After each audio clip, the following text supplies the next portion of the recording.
ഇവിടെ ഒരു ദുരുപദേശമുണ്ടായാൽ രക്ഷ എന്താണെന്ന് മനസ്സിലാക്കുന്നതിൽ വലിയ കുഴപ്പങ്ങളുണ്ടാകും. രക്ഷയുടെ പൂർണ്ണമായ സന്തോഷം അനുഭവിക്കാൻ അത് തടസ്സമായിട്ട് വരും. ഇപ്പോൾ പലപ്പോഴും യേശുക്രിസ്തുവിൻ്റെ ദൈവത്വത്തെക്കുറിച്ചും ത്രിയേകത്വത്തെക്കുറിച്ചും ഒക്കെയുള്ള സംശയങ്ങൾ അവിടെ ഇവിടെ എല്ലാം ഉയരുന്ന ഒരു സമയവും കൂടിയാണ്. നമ്മുടെ കുട്ടികൾ ഉൾപ്പെടെ എല്ലാവരും അറിഞ്ഞിരിക്കണം why it is so important to understand the triunity of God and the salvation that this God has given us. ഇവിടെ നമ്മൾ രാവിലെ കണ്ടത് why is it necessary that Jesus should be God. Jesus is God. Why is it necessary for a complete salvation? പൂർണ്ണമായ രക്ഷാനുഭവത്തിലേക്ക് നമ്മൾ പോകേണ്ടതിന് യേശുക്രിസ്തുവിൻ്റെ ദൈവത്വം എന്തുകൊണ്ട് അത്യാവശ്യമാണ്, അതുപോലെ അവൻ്റെ മനുഷ്യത്വം എന്തുകൊണ്ട് അത്യാവശ്യമാണ്. ഈ രണ്ട് കാര്യങ്ങൾ നമ്മളിന്ന് രാവിലെ സംസാരിക്കുകയായിരുന്നു. മനുഷ്യൻ പാപത്തിൽ വീണ് കിടക്കുന്ന മനുഷ്യനെ സംബന്ധിച്ച് അവന് ഒരിക്കലും കൽപ്പനകളാൽ രക്ഷപ്പെടാൻ പറ്റാത്ത ഒരു സാഹചര്യമുണ്ട്. എന്തുകൊണ്ട് കൽപ്പനകളാൽ രക്ഷപ്പെടാൻ പറ്റില്ല? അതിൻ്റെ പ്രധാനപ്പെട്ട കാരണം കൽപ്പനകൾ, ന്യായപ്രമാണം നല്ലതാണെങ്കിലും അതനുസരിക്കാനുള്ളൊരു ശരീരം നമുക്കില്ല എന്നുള്ളത് കൊണ്ടാണ്. നമ്മൾ എന്ത് കൽപ്പനയും അനുസരിക്കണം നമുക്ക് ആഗ്രഹമുണ്ട്. പക്ഷേ ഒരുവിധം നല്ല ക്രിസ്ത്യാനികളെല്ലാം പല പ്രാവശ്യം ആഗ്രഹിക്കുകയും തീരുമാനമെടുക്കുകയും ചെയ്തിട്ട് തോറ്റവരാണ്. കാരണം നമ്മൾ ദൈവത്തിൻ്റെ കൽപ്പനകളെ മനുഷ്യരാൽ സാധിക്കുന്ന വളരെ നിസ്സാരങ്ങളായ കാര്യങ്ങളായിട്ടാണ് കാണുന്നത്. ഇന്നോ നാളെയോ എപ്പോഴെങ്കിലും ഞാനിതൊക്കെ ചെയ്യുമെന്ന് മൂഢമായി നമ്മൾ വിശ്വസിക്കുന്നു. നമുക്കൊരിക്കലും നമ്മുടെ ജഡത്തിൽ നമ്മുടെ തീരുമാനങ്ങളാൽ ദൈവത്തിൻ്റെ ഒരു കൽപ്പനയും അനുസരിക്കാൻ സാധിക്കില്ല. പിന്നെ നമ്മൾ ചെയ്യുന്നത് ഈ കൽപ്പനകളെ മാറ്റിവെക്കുകയാണ്, അനുസരിക്കാതെ. അങ്ങനെയാണ് ഗിരിപ്രഭാഷണമൊക്കെ നമ്മൾ വളരെ വർഷങ്ങളായിട്ട് നമ്മുടെ സഭകൾ മാറ്റിവെച്ചിരിക്കുന്നത്. ഗിരിപ്രഭാഷണങ്ങൾ മാറ്റിവെച്ചു, കാരണം അത് നമുക്ക് അനുസരിക്കാൻ നിവൃത്തിയില്ല. നിൻ്റെ വലത് കണ്ണ് നിനക്ക് ഇടർച്ച വരുത്തുന്നുവെങ്കിൽ ചൂഴ്ന്നെടുത്ത് എറിഞ്ഞു കളയുന്നു.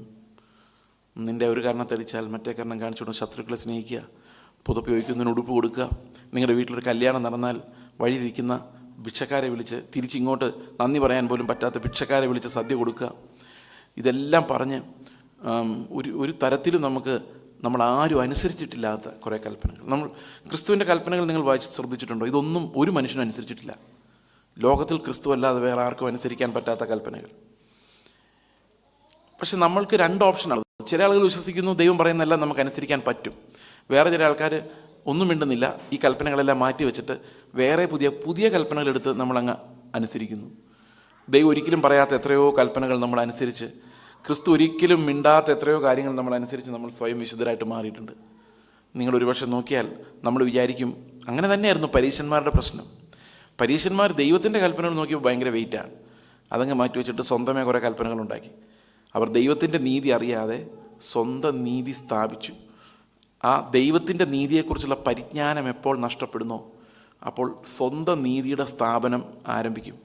ഇന്ന് നമ്മുടെ ചുറ്റുമുള്ള പല സഭകളിലും സ്വയനീതി, സഭയുടെ നീതി, സ്വന്തം നീതി, യേശുക്രിസ്തു പറയാത്ത കാര്യങ്ങളാൽ സ്ഥാപിക്കപ്പെടുന്ന നീതി, ബൈബിളിൽ ഇല്ലാത്ത കാര്യങ്ങളാൽ സ്ഥാപിക്കപ്പെടുന്ന നീതി വളരെ ശക്തമാണ്. അത് വിശുദ്ധിയുടെ ഒരു അടയാളമായി പലപ്പോഴും നമ്മൾ കാണുന്നുണ്ട്. ഒരു ചെറിയ ഉദാഹരണം എടുത്താൽ, ആശുപത്രിയിൽ പോകരുതെന്ന് വിശ്വസിക്കുന്ന സഭകളുണ്ട്. കർത്താവ് അങ്ങനെ പറഞ്ഞിട്ടില്ല. പോകാതിരിക്കുന്നതാണ് നല്ലത്. കാരണം ഇപ്പോൾ ഈ കാലത്ത് ആശുപത്രി പോയാൽ ഒരു ഡോറിൽ കൂടെ പോയി വേറെ ഏത് ഡോറിലൂടെ ഇറങ്ങി വരുന്നതെന്ന് പറയാൻ പറ്റില്ല. So it is safe to keep away as much as possible. പക്ഷേ അങ്ങനൊരു കൽപ്പനയില്ല. കൽപ്പനയില്ലാത്ത കാര്യങ്ങൾ നമ്മൾ ഊന്നുന്നത് എന്തിനാണ്? ദൈവത്തിൻ്റെ കൽപ്പനകൾ അനുസരിക്കാൻ പ്രയാസമുള്ളതുകൊണ്ടാണ്. അതിനേക്കാൾ കൂടുതൽ പ്രയാസമുണ്ട്. അതിനേക്കാൾ കൂടുതൽ പ്രാവശ്യം കർത്താവ് പറഞ്ഞിട്ടുള്ള കാര്യമാണ് നിൻ്റെ സ്വത്തെല്ലാം വിറ്റ് ദരിദ്രന് കൊടുത്തിട്ട് എന്നെ അനുഗമിക്കുക. അത് ചെയ്യാൻ ഇവർ പറയത്തില്ല. കാരണം അത് പാടാ, അതാ മരണത്തെക്കാളും പാടാ. ആശുപത്രി പോകാതെ ഞാൻ വേണേൽ മരിച്ചോളാം, പക്ഷേ ദൈവം പറഞ്ഞൊരു കൽപ്പന പോലും അനുസരിക്കാൻ എന്നെക്കൊണ്ട് കഴിയില്ല. ഇത് പലപ്പോഴും ഉള്ളൊരു പ്രതിസന്ധിയാണ്, ദൈവത്തിൻ്റെ കൽപ്പനകൾ അനുസരിക്കാനുള്ള പ്രയാസം.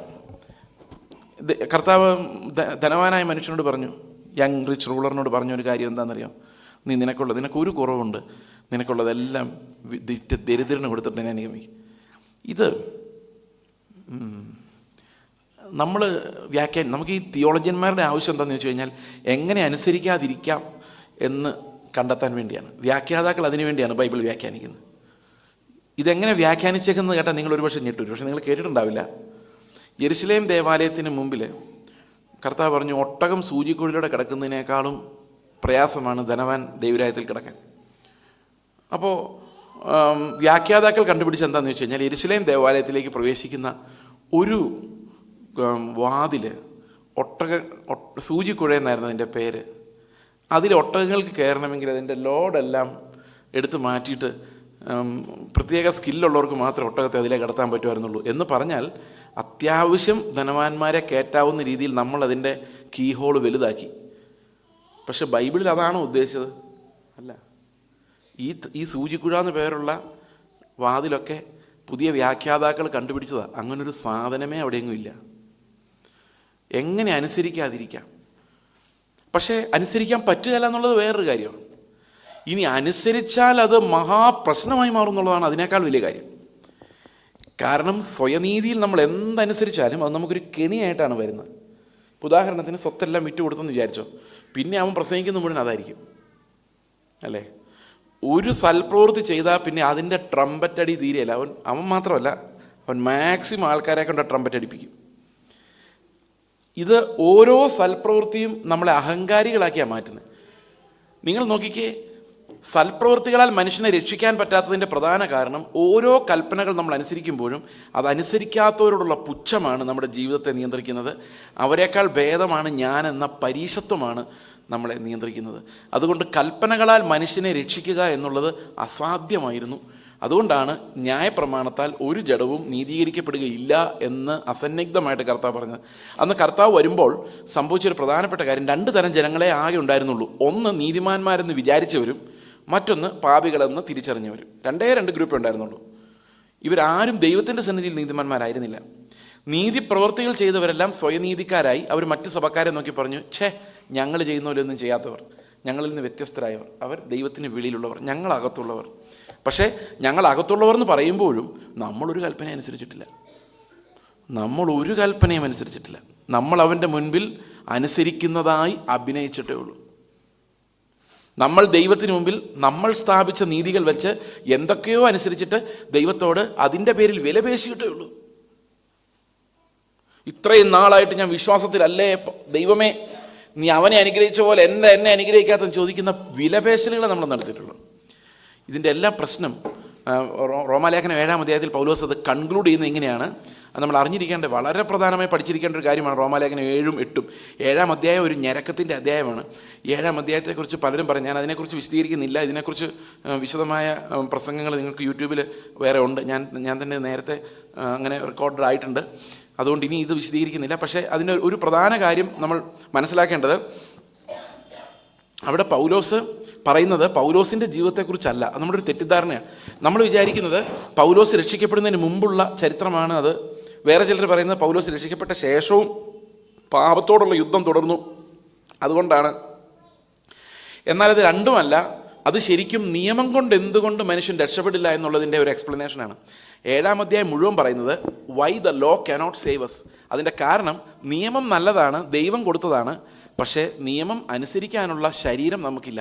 ഞാനോ ജഡമയൻ, പാപത്തിന് ദാസനായി വിൽക്കപ്പെട്ടവൻ. അപ്പോൾ എന്നോട് ആവശ്യപ്പെടുന്ന കമാൻഡ് അനുസരിക്കാൻ എനിക്ക് വശമില്ല. ഞാൻ സാധാരണ പറയുന്നൊരു ഉദാഹരണമുണ്ട്, അതുകൊണ്ട് പറഞ്ഞാൽ നിങ്ങൾക്ക് ഇത് ക്ലിയർ ആകുമെന്ന് ഞാൻ വിചാരിക്കുന്നു. ഇത് യേശുക്രിസ്തുവിൻ്റെ മനുഷ്യത്വം എങ്ങനെയാണ് നമ്മളെ സഹായിക്കുന്നത് എന്നുള്ളതിനെക്കുറിച്ചൊരു ക്ലൂ കൂടിയാണ്. ഒന്നും പഠിക്കാത്തൊരു കുട്ടി ഒരു ക്ലാസ് റൂമിലുണ്ടെന്ന് വിചാരിച്ചോ. അവൻ എഴുതാനും അറിയില്ല, ശരിക്കും വായിക്കാനും അറിയില്ല, ഒന്നും പഠിച്ചിട്ടുമില്ല. എക്സാമിനേഷനായി. എങ്ങനെ എന്തെഴുതിയാലും അവന് 0 കൂടുതൽ ഒന്നും കിട്ടാൻ യാതൊരു സാധ്യതയില്ല. ഓക്കെ, ഈ 0 മാത്രം കിട്ടുന്ന ഒരു കുട്ടി എക്സാം എഴുതാം. അവനൊന്നും അറിയത്തില്ല, അവൻ എഴുതാനും അറിയില്ല, അവൻ എഴുതിയാൽ ആർക്കും വായിക്കാനും പറ്റില്ല. അങ്ങനെയാണ് ദൈവത്തിന് മുമ്പിൽ നമ്മുടെ അവസ്ഥ. നമ്മൾ വിചാരിച്ചിരിക്കുന്നത് എങ്ങനെയാണെന്നറിയോ? ഒരു 32 മാർക്ക് നമുക്ക് കിട്ടും ഓൾറെഡി. കാരണം സ്നാനപ്പെട്ടിട്ടുണ്ട്, പിന്നെ ഷേവ് ചെയ്ത് കുമ്പളങ്ങ മുഖമാക്കിയിട്ടുണ്ട്, പിന്നെ ഫുൾ സ്ലീവ് ഷർട്ടാണ് ഇടുന്നത്, പിന്നെ ആഭരണമൊക്കെ ഊരിയിട്ടുണ്ട്. ഇതൊന്നും മറ്റവരാരും ചെയ്തിട്ടില്ല. അപ്പം ഏതായാലും 32 മാർക്ക് ഞാൻ അങ്ങനെ സ്കോർ ചെയ്തിട്ടുണ്ട്. ഇനി ഒരു 2-3 മാർക്കും കൂടെ ബാക്കിയുണ്ട്. അതുകൊണ്ട് കർത്താവ് വരുമ്പോൾ പോകുന്നൊരു സംശയത്തിൽ ഇങ്ങനെ ഇരിക്കുക. ആ 3 മാർക്ക് കൂടെ ശരിയാക്കിയിട്ട് വേണം പോകാൻ. അതെന്താണെന്ന് വെച്ചാൽ ചെറിയ ചെറിയ കാര്യങ്ങളുള്ളൂ. രാവിലെ കുറച്ചുകൂടെ ഇരുന്നിട്ട് ബൈബിൾ വായിച്ചും കുറച്ചുകൂടെ പ്രാർത്ഥിച്ചും, അല്ലേ, കുറച്ചുകൂടെ നല്ലപോലെ ഈ വഴക്കൊന്നും ഉണ്ടാക്കാതെ ദേഷ്യപ്പെടാതെ ഇത്തിരി ശാന്തമായിട്ട് പെരുമാറിയൊക്കെ നമുക്കതങ്ങ് അഡ്ജസ്റ്റ് ചെയ്യാം. ബാക്കി 3 മാർക്കെന്നാണ് നമ്മുടെ ചിന്ത. അതെന്ന് വരും എന്ന് കാത്തിരിക്കാൻ പറഞ്ഞിട്ട് കുറേ വർഷമായിട്ടും ഈ 3 മാർക്ക് ഇതുവരെ വന്നിട്ടില്ല. അത് ഒരിടത്ത് ശരിയാകുമ്പോൾ വേറെ എവിടെയെങ്കിലും പൊട്ടും. ഇതാണ് നമ്മുടെ സ്ഥിതി.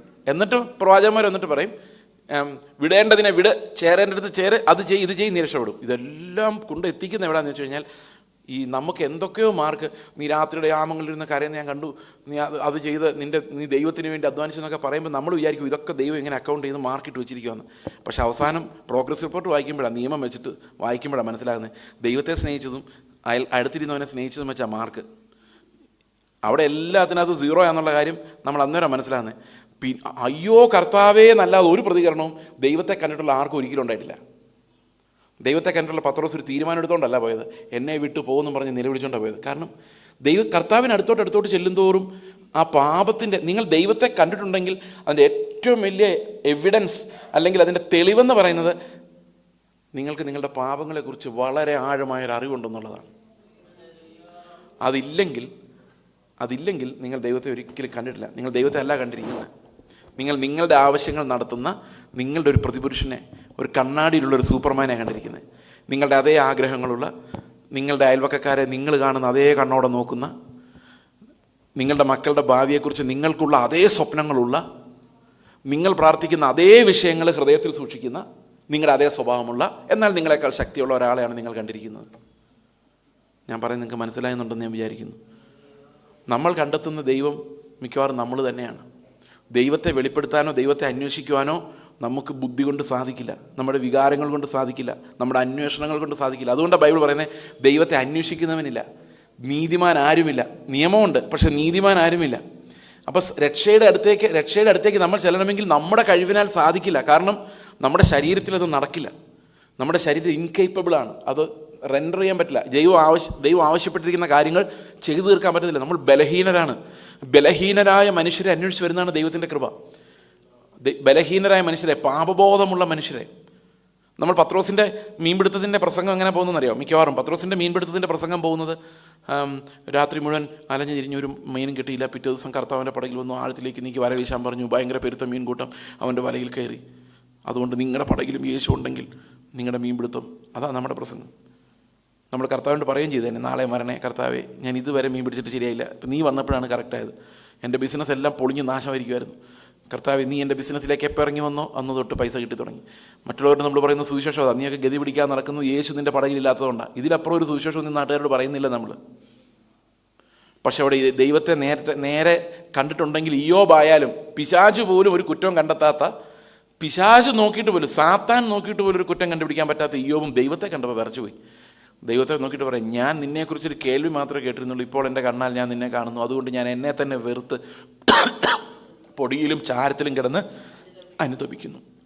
ഞാൻ രക്ഷിക്കപ്പെട്ട ശേഷം വളരെ നാളുകളും ഈ ദൈവത്തിൻ്റെ മഹത്വം അറിയാതെയാണ് ജീവിച്ചത്. എനിക്കറിയില്ലായിരുന്നു അതിൻ്റെ മഹത്വം എന്താണ്.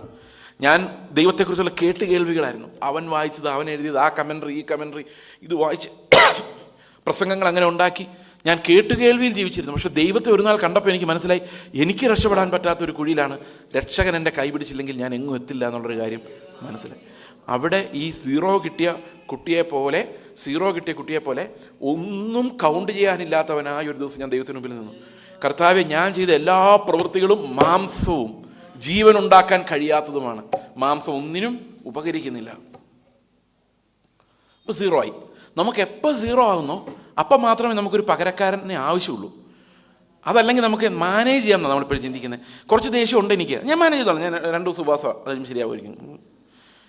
ഇനി ഞാൻ മേലെ എൻ്റെ പിള്ളേരോട് ദേഷ്യപ്പെടില്ല. എത്ര ദിവസത്തേക്കാണ് സഹോദരങ്ങളെ? 1-2 ദിവസത്തേക്ക്. പത്രോസ് അങ്ങനെ ഒരു ഉഗ്രൻ തീരുമാനം എടുത്ത ആളാണ്. നീ മരിക്കുവാണെങ്കിൽ നിൻ്റെ കൂടെ ഞാൻ മരിക്കും, നീ തടവിൽ പോകുവാണെങ്കിൽ നിൻ്റെ കൂടെ ഞാൻ തടവിൽ പോകും. പക്ഷെ എത്ര നേരം ഉണ്ടായിരുന്നു? കർത്താവ് പറഞ്ഞ്, നേരം വെളുക്കുന്ന പോലെ പിടിച്ച് നിൽക്കാൻ പോലും നിന്നെ കൊണ്ട് കഴിയത്തില്ല. നേരം വെളുക്കുന്നതിന് മുമ്പ് നീ എന്നെ തള്ളി പറഞ്ഞിരിക്കും. കോഴി കൂവാന്ന് ഉദ്ദേശിക്കുന്നതാ. ഒരു 6 മണിക്കൂർ നിനക്കിത് പിടിച്ച് നിൽക്കാൻ പറ്റത്തില്ല ഈ തീരുമാനം. കാരണം അത്ര ഭയങ്കരമായ ശോധനകളാണ് അവൻ്റെ മുമ്പിലുള്ളത്. അവൻ വിചാരിച്ചിരിക്കുന്ന അവന് 35 മാർക്കും കിട്ടിയവനാണ്, ജയിക്കാനുള്ളത് മുഴുവൻ. പക്ഷേ ഒറ്റ ചെറിയ പരീക്ഷണത്തിൽ അവൻ മനസ്സിലായി, 0യിൽ കൂടുതൽ ഒന്നും സ്കോർ ചെയ്യാൻ എത്ര വലിയ വീരനും സാധിക്കില്ല എന്നുള്ള കാര്യം. എന്തെല്ലാം ചെയ്താലും സാധിക്കില്ല എന്നുള്ള കാര്യം. എനിക്കറിയില്ല നിങ്ങൾ എത്ര പേര് ഈ 0 സ്റ്റേറ്റിലേക്ക് വന്നിട്ടുണ്ടെന്നുള്ളത്. അത് വന്നവർക്കേ ഞാൻ പറയുന്നത് ശരിക്കും മനസ്സിലാവുള്ളൂ. അവിടെ എത്തി കർത്താവെ ഞാൻ വളരെയധികം ആളുകളെ വിധിക്കുന്ന ഒരാളായിരുന്നു. ഒരുപക്ഷെ നിങ്ങളുടെ പാസ്റ്റർക്ക് എന്നെ അറിയാവുന്ന ചേസ് അങ്ങനെയുള്ള ഒരാളായിരുന്നു. എവിടെയെങ്കിലും തെറ്റ് കണ്ടാൽ ചോദ്യം ചെയ്യുകയോടൊക്കെയും അത് ശരിയാണോ അന്വേഷിക്കുകയും അതിൻ്റെ അപ്പുറം കണ്ടിട്ട് അടങ്ങുകയും ചെയ്യുന്നതാണ്. ഞാൻ കാരണം പഠിത്തം നിർത്തിപ്പോയ പിള്ളേർ ഞങ്ങളുടെ ബൈബിൾ കോളേജ് വരെയുണ്ട്. എന്തെങ്കിലും കേസ് കാണും, അതുകൊണ്ട് റിപ്പോർട്ട് ചെയ്യും. പിന്നെ മനസ്സിലായത് ഇവന്മാരെക്കാൾ എല്ലാം മോശം ഞാനായിരുന്നു എന്നുള്ള കാര്യം. ആ ഒരു റിയലൈസേഷനിൽ വന്നു കഴിഞ്ഞപ്പം 0 ഞാൻ തന്നെയാണ്. കർത്താവ് എന്നോട് കാണിച്ച കൃപയാണ് എനിക്ക് മനസ്സിലാകാത്തത്. അവൻ്റെ സന്നിധിയിൽ ഞാനൊരു ദുഷ്ടമൃഗത്തെ പോലെയാണ് ഇരിക്കുന്നതെന്ന് മനസ്സിലാക്കി കഴിഞ്ഞപ്പോഴാണ് എൻ്റെ പാപം എത്ര ഗൗരവമുള്ളതാണ്, വിധിക്കുന്ന പാപം, പരീശൻ്റെ പാപം എത്ര ഗൗരവമുള്ളതാണെന്ന് എനിക്ക് മനസ്സിലായത്.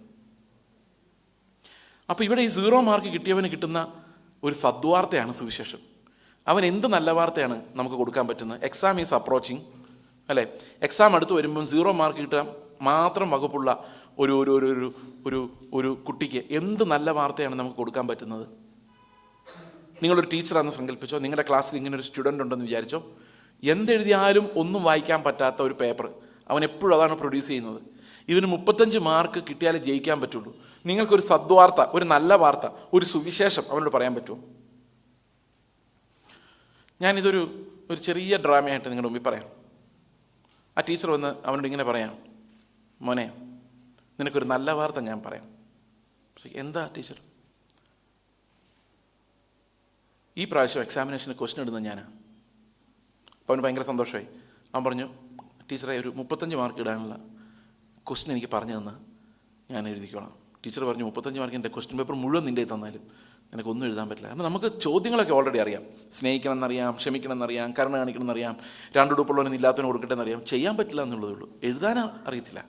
ക്വസ്റ്റ്യൻ പേപ്പർ നമുക്ക് 2000 വർഷം മുമ്പിട്ട് കിട്ടിയതാണ്, കയ്യിലിരിപ്പുണ്ട് താനും. പക്ഷേ ഇത് പ്രസംഗിച്ചുകൊണ്ട് നടക്കാമെന്നുള്ളതല്ലാതെ ഒന്നും ചെയ്യാൻ പറ്റുന്നില്ല. ഞാൻ ബൈബിൾ വായിച്ചുകൊണ്ടിരുന്നു പ്രസംഗം ഉണ്ടാക്കാൻ വേണ്ടി. ആദ്യകാലത്ത് ഈ പ്രസംഗകരുടെ ഏറ്റവും വലിയ പ്രശ്നം ബൈബിൾ വായിക്കുന്ന പ്രസംഗം ഉണ്ടാക്കാൻ വേണ്ടി. അപ്പോൾ എനിക്ക് ഇന്ന് ഞാൻ ബൈബിൾ വായിച്ചുകൊണ്ടിരുന്നപ്പം എനിക്ക് തോന്നി പ്രസംഗത്തിൽ എന്താ പറയേണ്ടതെന്ന് ആലോചിച്ച് വെക്കാം. പക്ഷേ പ്രസംഗത്തിൽ പറയേണ്ട ഒരു വചനം പോലും ദൈവം എനിക്ക് തന്നില്ല, എന്നോടുള്ളത് മാത്രമേ തന്നുള്ളൂ. ഇതിൻ്റെ കാര്യം എന്താണെന്ന് വെച്ച് കഴിഞ്ഞാൽ നമ്മളെപ്പോഴും ഈ കൽപ്പനകൾ അറിഞ്ഞിരുന്നാൽ മതി, നമ്മൾ അനുസരിക്കണം നിർബന്ധമൊന്നുമില്ല. അതാണ് നമ്മുടെ പഠനം. രാവിലെ അപ്പൻ മോനോട് പറയാണ്, മോനെ നീ പോയി പാൽ മേടിച്ചുകൊണ്ടോ. അപ്പം അവൻ പോയില്ല. കുറേ നേരം കഴിഞ്ഞൊരു 11 മണിയായപ്പോൾ പിന്നെയും വന്നു. അപ്പം ഇനി എന്താ പറയാനുള്ളത്? പറഞ്ഞു, നീ രാവിലെ പാൽ മേടിക്കാൻ പോയോ? ഇല്ല. പിന്നെ എന്തിനാ പിന്നെയും വന്ന്? അപ്പൻ എന്തെല്ലാം പറയും എന്നറിയാൻ വേണ്ടിയാണ്. ഇങ്ങനെയാണ് നമ്മൾ പഠിക്കുന്നത്. അപ്പം നീ രാവിലെ പോയിട്ടാണെങ്കിൽ അപ്പന് പിന്നെയും പറഞ്ഞു തരാൻ ഇഷ്ടമായിരിക്കും. പക്ഷെ പോകാൻ നമുക്ക് പറ്റത്തുമില്ല, ഒന്നും അനുസരിക്കാനും നമുക്ക് സാധിക്കത്തില്ല. 0 അതാണ് അവസ്ഥ. ഇപ്പോൾ ക്വസ്റ്റ്യൻ പേപ്പർ എല്ലാം മുമ്പിലുണ്ട്, കൽപ്പനകളെല്ലാം മുമ്പിലുണ്ട്, പക്ഷെ ഒന്നും അനുസരിക്കാൻ നമ്മളെ കൊണ്ട് കഴിയുന്നില്ല. അപ്പോൾ കർത്താവ് അല്ല, ഈ അടുത്ത നല്ല വാർത്ത, ഈ പ്രാവശ്യം നിൻ്റെ എക്സാമിനേഷൻ്റെ പേപ്പർ നോക്കുന്നത് ഞാനാണ്. ഓ, അത് കൊള്ളാം. അപ്പോൾ എവിടെയെങ്കിലും മാർക്ക് വാരിക്കോരിയിട്ട് എങ്ങനെയെങ്കിലും 35 കൊടുക്കാം. അപ്പം ടീച്ചർ പറഞ്ഞു, അത് നടക്കില്ല മോനെ, കാരണം നിൻ്റെ പേപ്പർ വേറെ ആരെങ്കിലും നോക്കിയാൽ എൻ്റെ ജോലി പോകും, അതുകൊണ്ട് ആ പണി നടക്കത്തില്ല. പിന്നെ എന്ത് സദ്വാർത്ത ഇവന് കൊടുക്കാൻ പറ്റുമെന്നറിയാം? പറയാം, ഇവനൊന്നും എഴുതാൻ വയ്യാത്തവനായതുകൊണ്ട് ടീച്ചർമാർക്കാണെങ്കിൽ അറിയാം, ഇവൻ ഡിസ്ലെക്സിയ എന്ന് പറഞ്ഞൊരു അസുഖമുണ്ട്, ലേണിംഗ് ഡിസോർഡർ. അങ്ങനെയുള്ളവരെ ഒരു സ്ക്രൈബ് വെച്ച് എക്സാമിന് എഴുതിപ്പിക്കാം. സ്ക്രൈബ് എന്ന് പറയുന്നത് സാധാരണ വലിയ ക്വാളിഫിക്കേഷൻ ഉള്ള ആളൊന്നും ആയിരിക്കില്ല, ഈ വിഷയങ്ങളൊന്നും അറിയാത്ത ഒരാളായിരിക്കും. ഇവൻ പറഞ്ഞു കൊടുക്കും, അവൻ എഴുതും. അപ്പോൾ ടീച്ചർ പറഞ്ഞു, നിനക്കൊരു സ്ക്രൈബിനെ വെക്കാനുള്ള റൂളുണ്ട്. ഇപ്പം പറയും, അതുകൊണ്ട് എന്താ പ്രയോജനം? എനിക്കൊരു വകെ അറിയാൻ മേല പറഞ്ഞു കൊടുക്കാനും. അവൻ തന്നെ എക്സാം എഴുതാൻ അനുവദിക്കില്ലോ, പറഞ്ഞു കൊടുക്കണ്ടേ? അപ്പോൾ ടീച്ചർ പറഞ്ഞു, ഈ പ്രാവശ്യത്തെ നിൻ്റെ സ്ക്രൈബ് ഞാനാ. എത്ര മാർക്ക് കിട്ടും അവന്? എത്ര മാർക്ക് കിട്ടും? ഇങ്ങനെ നമുക്ക് പകരം വേറൊരാൾ നമ്മുടെ ഓരോ ക്വസ്റ്റിനും ആൻസർ ചെയ്യാനുണ്ട് നമ്മുടെ കൂടെ. അവൻ നമ്മിൽ വസിക്കുന്നു എന്ന് പറഞ്ഞാൽ നമ്മുടെ ജീവിതത്തിൽ അനുഭവിക്കുന്ന ഓരോ ക്വസ്റ്റിനും ഞാനല്ല ക്രിസ്തു അത്രേ എന്ന പകരക്കാരൻ ജീവിക്കുന്നത് കൊണ്ടാണ് നമുക്ക് ഈ പാപത്തെ ജയിക്കാൻ പറ്റുന്നത്. It's not with our body but by the spirit. ആത്മാവിൽ അവൻ്റെ ജീവനിലാണ് ഇതിൻ്റെ എല്ലാ സൊല്യൂഷൻ ഇരിക്കുന്നത്. സോ നമ്മുടെ ജീവിതത്തിൻ്റെ ഓരോ ഘട്ടങ്ങളിലും ഈ പകരക്കാരൻ, അതാണ് അവിടുത്തെ മഹാപുരോഹിതൻ എന്ന എബ്രായ ലേഖനത്തിൽ പറയുന്ന മഹാപുരോഹിതൻ. He became my substitute in everything, in obedience. അവൻ അനുസരണത്തിലും മഹാപുരോഹിതൻ. നമുക്കറിയാം, നമ്മുടെ ഓരോരോ പള്ളികൾ, പണ്ട് യാക്കോബായെന്നും കത്തോലിക്ക എന്നൊക്കെ വന്ന ആൾക്കാർ ഇതിനിടയിൽ കാണുമല്ലോ. അവരുടെ പള്ളികളിൽ, ഞാനൊരു ഓർത്തഡോക്സ് ബാക്ക്ഗ്രൗണ്ടിൽ നിന്ന് വന്നയാളാണ്. അപ്പോൾ പള്ളികളിലെ അച്ഛന്മാർ നിൽക്കുന്നത് എന്തിനു വേണ്ടിയാണ്? ആർക്ക് വേണ്ടിയാണ്? വേറൊരാളുടെ പ്രതിനിധിയായിട്ടാണ്, അല്ലേ? അച്ഛന്മാർ നിൽക്കുമ്പോൾ അവിടെ നിൽക്കുന്ന മുഴുവൻ ജനത്തിനു വേണ്ടിയാണ് ആ കർമ്മം ചെയ്യുന്നത്. അപ്പോൾ കർമ്മം ചെയ്യുമ്പോൾ ഈ അച്ഛൻ ആരുടെ പ്രതിനിധിയാണ്? ഈ ജനത്തിൻ്റെ മുഴുവൻ. ആ യേശു ഇവിടെ വന്ന് അനുസരിക്കുമ്പോഴും മരിക്കുമ്പോഴും ഉയർത്തെഴുന്നേൽക്കുമ്പോഴെല്ലാം അവൻ ആരുടെ പ്രതിനിധിയായിരുന്നു? നമ്മുടെ പ്രതിനിധിയായിരുന്നു. മനസ്സിലാവുന്നുണ്ടോ ഞാൻ പറയുന്നത്? ഈ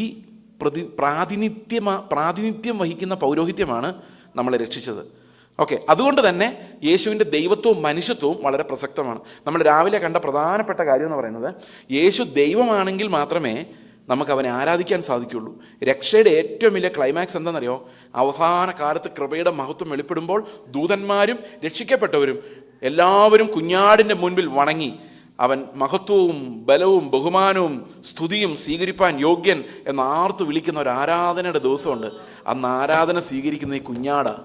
അതിനർത്ഥം എന്താ? അവൻ ആരാധന സ്വീകരിക്കാൻ യോഗ്യൻ എന്ന് പറഞ്ഞാൽ അതിനർത്ഥം അവൻ ദൈവമാണ് എന്ന് തന്നെയാണ്. നിന്റെ ദൈവമായ കർത്താവിനെ അല്ലാതെ ആരെയും ആരാധിക്കരുത് എന്നുള്ളത് വേദപുസ്തകത്തിലെ കമാൻഡ്മെൻ്റാണ്. അതിനെതിരെ ഒരു പാപം ചെയ്യിപ്പിക്കാനല്ല ദൈവം നമ്മളെ രക്ഷിച്ചുകൊണ്ട് പോകുന്നത്. നമ്മൾ ദൈവത്തിന് മുൻപിലല്ലാതെ ആരുടെ മുൻപിലും മുട്ടുകുത്തുകയോ വണങ്ങുകയോ ചെയ്യുകയില്ല. അത് വെളിപ്പാട് പുസ്തകത്തിലായാലും രക്ഷയുടെ ക്ലൈമാക്സിൻ്റെ സമയത്തായാലും എവിടെയായാലും നാം വണങ്ങുന്ന കർത്താവ് ദൈവം തന്നെയാണ്. അവന് നമ്മുടെ ആരാധന സ്വീകരിക്കാൻ യോഗ്യതയുണ്ട്. അവൻ ഭൂമിയിലായിരുന്നപ്പോൾ അത് സ്വീകരിച്ചില്ല. പക്ഷേ പുനരുത്ഥാനം ചെയ്തു കഴിഞ്ഞ് വന്നപ്പോൾ തോമസ് അവനോട് എൻ്റെ ദൈവവും എൻ്റെ കർത്താവും ആയുള്ളോവേ എന്ന് പറഞ്ഞപ്പോൾ അവൻ എതിർത്തില്ല. അവനത് സ്വീകരിച്ചു. ആരാധന സ്വീകരിക്കാൻ അവൻ്റെ ഗ്ലോറിയിലേക്ക് അവന് മടങ്ങിപ്പോകേണ്ടതായിട്ടുണ്ടായിരുന്നു. അതുവരെയും അവനത് സ്വീകരിച്ചില്ല. കാരണം ആ 3.5 വർഷക്കാലം ക്രൂശിൽ മരിച്ച് അവൻ പുനരുത്ഥാനം ചെയ്യുന്നത് വരെ അവൻ പൂർണ്ണ ദൈവവും പൂർണ്ണ മനുഷ്യനുമായിരിക്കെ തന്നെ അവൻ്റെ ആ മനുഷ്യത്വത്തിൽ അവൻ നമുക്ക് പകരക്കാരനായി. അതേ സമയത്ത് തന്നെ അവൻ ദൈവവും ആയിരുന്നു. He commands and he deserves our worship. നമ്മുടെ ആരാധന അവൻ അർഹിക്കുന്നു. അത് നമ്മളോട് അവൻ ആവശ്യപ്പെടുന്നു. കാരണം അവന് മാത്രമേ അത് സ്വീകരിക്കാൻ യോഗ്യതയുള്ളൂ. രണ്ടാമത്തെ കാര്യം നമ്മൾ പറഞ്ഞത്, യേശുക്രിസ്തു ദൈവമല്ലെങ്കിൽ അവൻ പറയുന്നത് വിശ്വസിക്കണമെന്ന് നമുക്ക് ബാധ്യതയില്ല. കാരണം വേറെ സാക്ഷികളില്ല. യേശുക്രിസ്തു മാത്രം. പഴയ നിയമത്തിലെ ഉപദേശങ്ങൾ എന്ന് പറഞ്ഞാൽ പലവിധ സാക്ഷികളാൽ ഭാഗമായിട്ടാണ് എഴുതപ്പെട്ടിരിക്കുന്നത്. പുതിയ നിയമത്തിൽ ക്രിസ്തുവിൻ്റെ വെളിപ്പാട് കണ്ട ശിഷ്യന്മാർ ആ ഒറ്റ വെളിപ്പാട് നോക്കിയിട്ടാണ് എഴുതിയിരിക്കുന്നത്. പഴയ നിയമം അങ്ങനെയല്ല. പഴയ നിയമം തലമുറകളായി വെളിപ്പെട്ട് ഭാഗമായി വെളിപ്പെട്ട് വന്നതിൻ്റെ വർഷങ്ങളായുള്ള ശേഖരമാണ് പഴയ നിയമം. അതിൽ ആദമിനോട് സംസാരിച്ചത് തൊട്ട് മലാഖിയോട് സംസാരിച്ചത് വരെ ഉണ്ട്. അതൊരു ലോങ് പീരീഡ് ഓഫ് ടൈമാണ്. എന്നാൽ പുതിയ നിയമത്തിൻ്റെ റെവലേഷൻ എന്ന് പറയുന്നത് it centred on one person, Jesus Christ. ക്രിസ്തു എന്ന ഏക വ്യക്തിയിൽ കേന്ദ്രീകൃതമാണ്. അവനെ കണ്ടവർ, അവനെ അറിഞ്ഞവർ, അവനെ അനുഭവിച്ചവർ. അതല്ലാതെ ആരും പുതിയ നിയമത്തിൽ ഒന്നും എഴുതിയിട്ടില്ല. അവൻ്റെ ജീവനിൽ നിന്ന് വന്നത് മാത്രമേ പുതിയ നിയമത്തിലുള്ളൂ. അതുകൊണ്ട് അവൻ ദൈവമല്ലെങ്കിൽ വേറെ ആരെങ്കിലും, നമുക്കറിയാം how different he's from all other religions. ലോകത്തിലുള്ള എല്ലാ മതങ്ങളിൽ നിന്നും, ഈവൻ പഴയ നിയമത്തിൽ നമ്മൾ ഒറ്റ നോട്ടത്തിൽ നോക്കിയാൽ കാണുന്ന നോട്ടത്തിൽ നിന്നും എല്ലാം കർത്താവ് എത്രയോ വ്യത്യസ്തനാണെന്ന് നമുക്കറിയാം, അല്ലേ? പഴയ നിയമം ഒറ്റ നോട്ടത്തിൽ നോക്കിയാൽ നമുക്കൊന്നും മനസ്സിലാവില്ല. ഈ ദൈവം തന്നെയാണോ പുതിയ നിയമത്തിലുള്ളതെന്ന് തോന്നുന്നു. അത്ര വ്യത്യാസം നമുക്കിത് വായിച്ച് നോക്കുമ്പോൾ ആദ്യം തോന്നുന്നത്. പക്ഷേ സത്യത്തിൽ വ്യത്യാസമൊന്നുമില്ല, രണ്ടും ഒന്ന് തന്നെയാണ്. പക്ഷെ നമുക്കത് തിരിച്ചറിയാൻ സാധിക്കത്തില്ല. യേശുക്രിസ്തു ഇത്രയും വ്യത്യസ്തമായൊരു കാര്യം പറയുമ്പോൾ നമ്മളത് വിശ്വസിക്കുന്നതിന് കാരണം, ആത്മാവ് നമ്മുടെ ഉള്ളിൽ അത് വിശ്വസിപ്പിക്കുന്നതിന് കാരണം അവൻ ദൈവമാണ്, അവൻ മാറ്റമില്ലാത്തവനാണ് എന്നുള്ളത് കൊണ്ടാണ്. ഒരു ദൂതനാണ് വന്ന് പറഞ്ഞതെങ്കിൽ പോലും നമ്മൾ വിശ്വസിക്കാൻ ബാധ്യസ്ഥരല്ല. ഒരു സൃഷ്ടിയാണ് വന്ന് പറഞ്ഞതെങ്കിൽ ഒരു സൃഷ്ടിയും തൃക്കണ്ണിന് നിർമ്മലമല്ല. സ്വർഗം പോലും അവൻ്റെ കണ്ണിന് നിർമ്മലമല്ല. അവരിവിടെ വന്ന് പറഞ്ഞാൽ അവർ തെറ്റിപ്പോയി കൂടാന്നില്ല. ദൈവത്തിന് മാത്രമേ ഉള്ളൂ അനന്യത, ഇറ്റേണിറ്റി, നിത്യത, ഇമ്മ്യൂട്ടബിലിറ്റി, മാറ്റം വരാത്തവൻ എന്ന ടൈറ്റിൽ ദൈവത്തിന് മാത്രമേ ഉള്ളൂ. വേറെ ആർക്കും ഇമ്മ്യൂട്ടബിലിറ്റി എന്ന് പറയുന്നത്, അതായത് മാറ്റം വരാത്തവൻ എന്നുള്ളൊരു ടൈറ്റിലില്ല. അതുകൊണ്ട് യേശുക്രിസ്തു ദൈവമല്ലെങ്കിൽ ഈ പറയുന്ന ഒരു സുവിശേഷവും നമുക്ക് വിശ്വസിക്കാൻ സാധിക്കില്ല. മൂന്നാമത്തെ കാര്യം നമ്മൾ പറയുന്നത്, എന്തുകൊണ്ട് യേശുക്രിസ്തു ദൈവമാണ്, ദൈവപുത്രനാണ്, ദൈവത്തിൻ്റെ ജീവൻ തന്നെയാണ്. യേശുക്രിസ്തു ഒരു സൃഷ്ടിയായിരുന്നുവെങ്കിൽ അവനെ നമുക്ക് വിട്ടുതരുന്നതിലൂടെ ദൈവം തൻ്റെ സ്നേഹത്തെ കാണിച്ചു എന്ന് പറയാൻ പറ്റില്ല. കാരണം ഒരാളെ വിട്ട് കളഞ്ഞാൽ അടുത്തവനെ സൃഷ്ടിക്കാം. കാരണം ദൈവത്തിനൊരു നഷ്ടവുമില്ല. എന്നാൽ നമ്മെ രക്ഷിക്കാൻ ദൈവം തൻ്റെ ജീവനെ തന്നെ വെച്ചു എന്നാണ് ബൈബിൾ പറയുന്നത്. അത് അവൻ്റെ ജീവൻ തന്നെയാണ് അവൻ അവിടെ വെച്ചത്. ഒരു സൃഷ്ടിയെ വിട്ടുകൊടുക്കാനാണെങ്കിൽ നിസ്സാരമാണ് ദൈവത്തിന്. കാരണം വേറൊരു സൃഷ്ടി ഉണ്ടാക്കിയാൽ മതി, ഇതുപോലെ തന്നെ വേറൊരാളെ. പക്ഷേ യേശുക്രിസ്തു അങ്ങനെയല്ല. അവൻ്റെ തന്നെ തേജസ്സിൻ്റെ പ്രഭയും അവൻ്റെ തത്വത്തിൻ്റെ മുദ്രയും അവൻ്റെ മഹത്വം സകലതും ദേഹരൂപത്തിൽ വസിക്കുന്നവനുമാണ്. അപ്പോൾ എന്തുകൊണ്ട് ദൈവം, എന്തുകൊണ്ട് മനുഷ്യൻ? ഇത് നമുക്ക് മനസ്സിലാക്കുവാൻ ഈ ദൈവം എന്താണ് ഈ രക്ഷ കൊണ്ട് ഉദ്ദേശിക്കുന്നത് എന്ന് നമുക്കൊന്ന് ചിന്തിക്കേണ്ടതായിട്ടുണ്ട്. യോഹന്നാൻ്റെ സുവിശേഷം 17-ാം അധ്യായത്തിൽ നമ്മൾ ചില വാക്യങ്ങൾ നമ്മൾ വായിക്കുകയാണ്. ഓക്കെ, അതിനു മുമ്പ് മത്തായിയുടെ സുവിശേഷം 5-ാം അധ്യായത്തിലേക്ക് നമുക്ക് 5-ാം അധ്യായത്തിൽ 48-ാം വാക്യം ഇങ്ങനെയാണ് പറയുന്നത്: ആകയാൽ നിങ്ങളുടെ പിതാവ് സൽഗുണപൂർണനായിരിക്കുന്ന പോലെ നിങ്ങളും സൽഗുണപൂർണരാകുവിൻ. എളുപ്പമല്ലേ? വളരെ എളുപ്പമല്ലേ അത്? അല്ലേ? വളരെ എളുപ്പമല്ലേ? ആണോ? ആകയാൽ നിങ്ങളുടെ പിതാവ് സൽഗുണപൂർണനായിരിക്കുന്ന പോലെ അപ്പം നമ്മുടെ പിതാവ് ആരാ? ദൈവം അല്ലേ? പിതാവ് സൽഗുണപൂർണ്ണനായിരിക്കുന്ന പോലെ നമ്മളും സൽഗുണപൂർണ്ണരാവുക. നമ്മളൊന്ന് ട്രൈ ചെയ്ത് നോക്കിയാലോ? നടക്കും തോന്നുന്നുണ്ടോ? എന്താ മിണ്ടാത്ത? നടക്കുമോ? എഫേസ്യ ലേഖനം 3:19 വായിച്ച്. എഫേസ്യ ലേഖനം 3:19.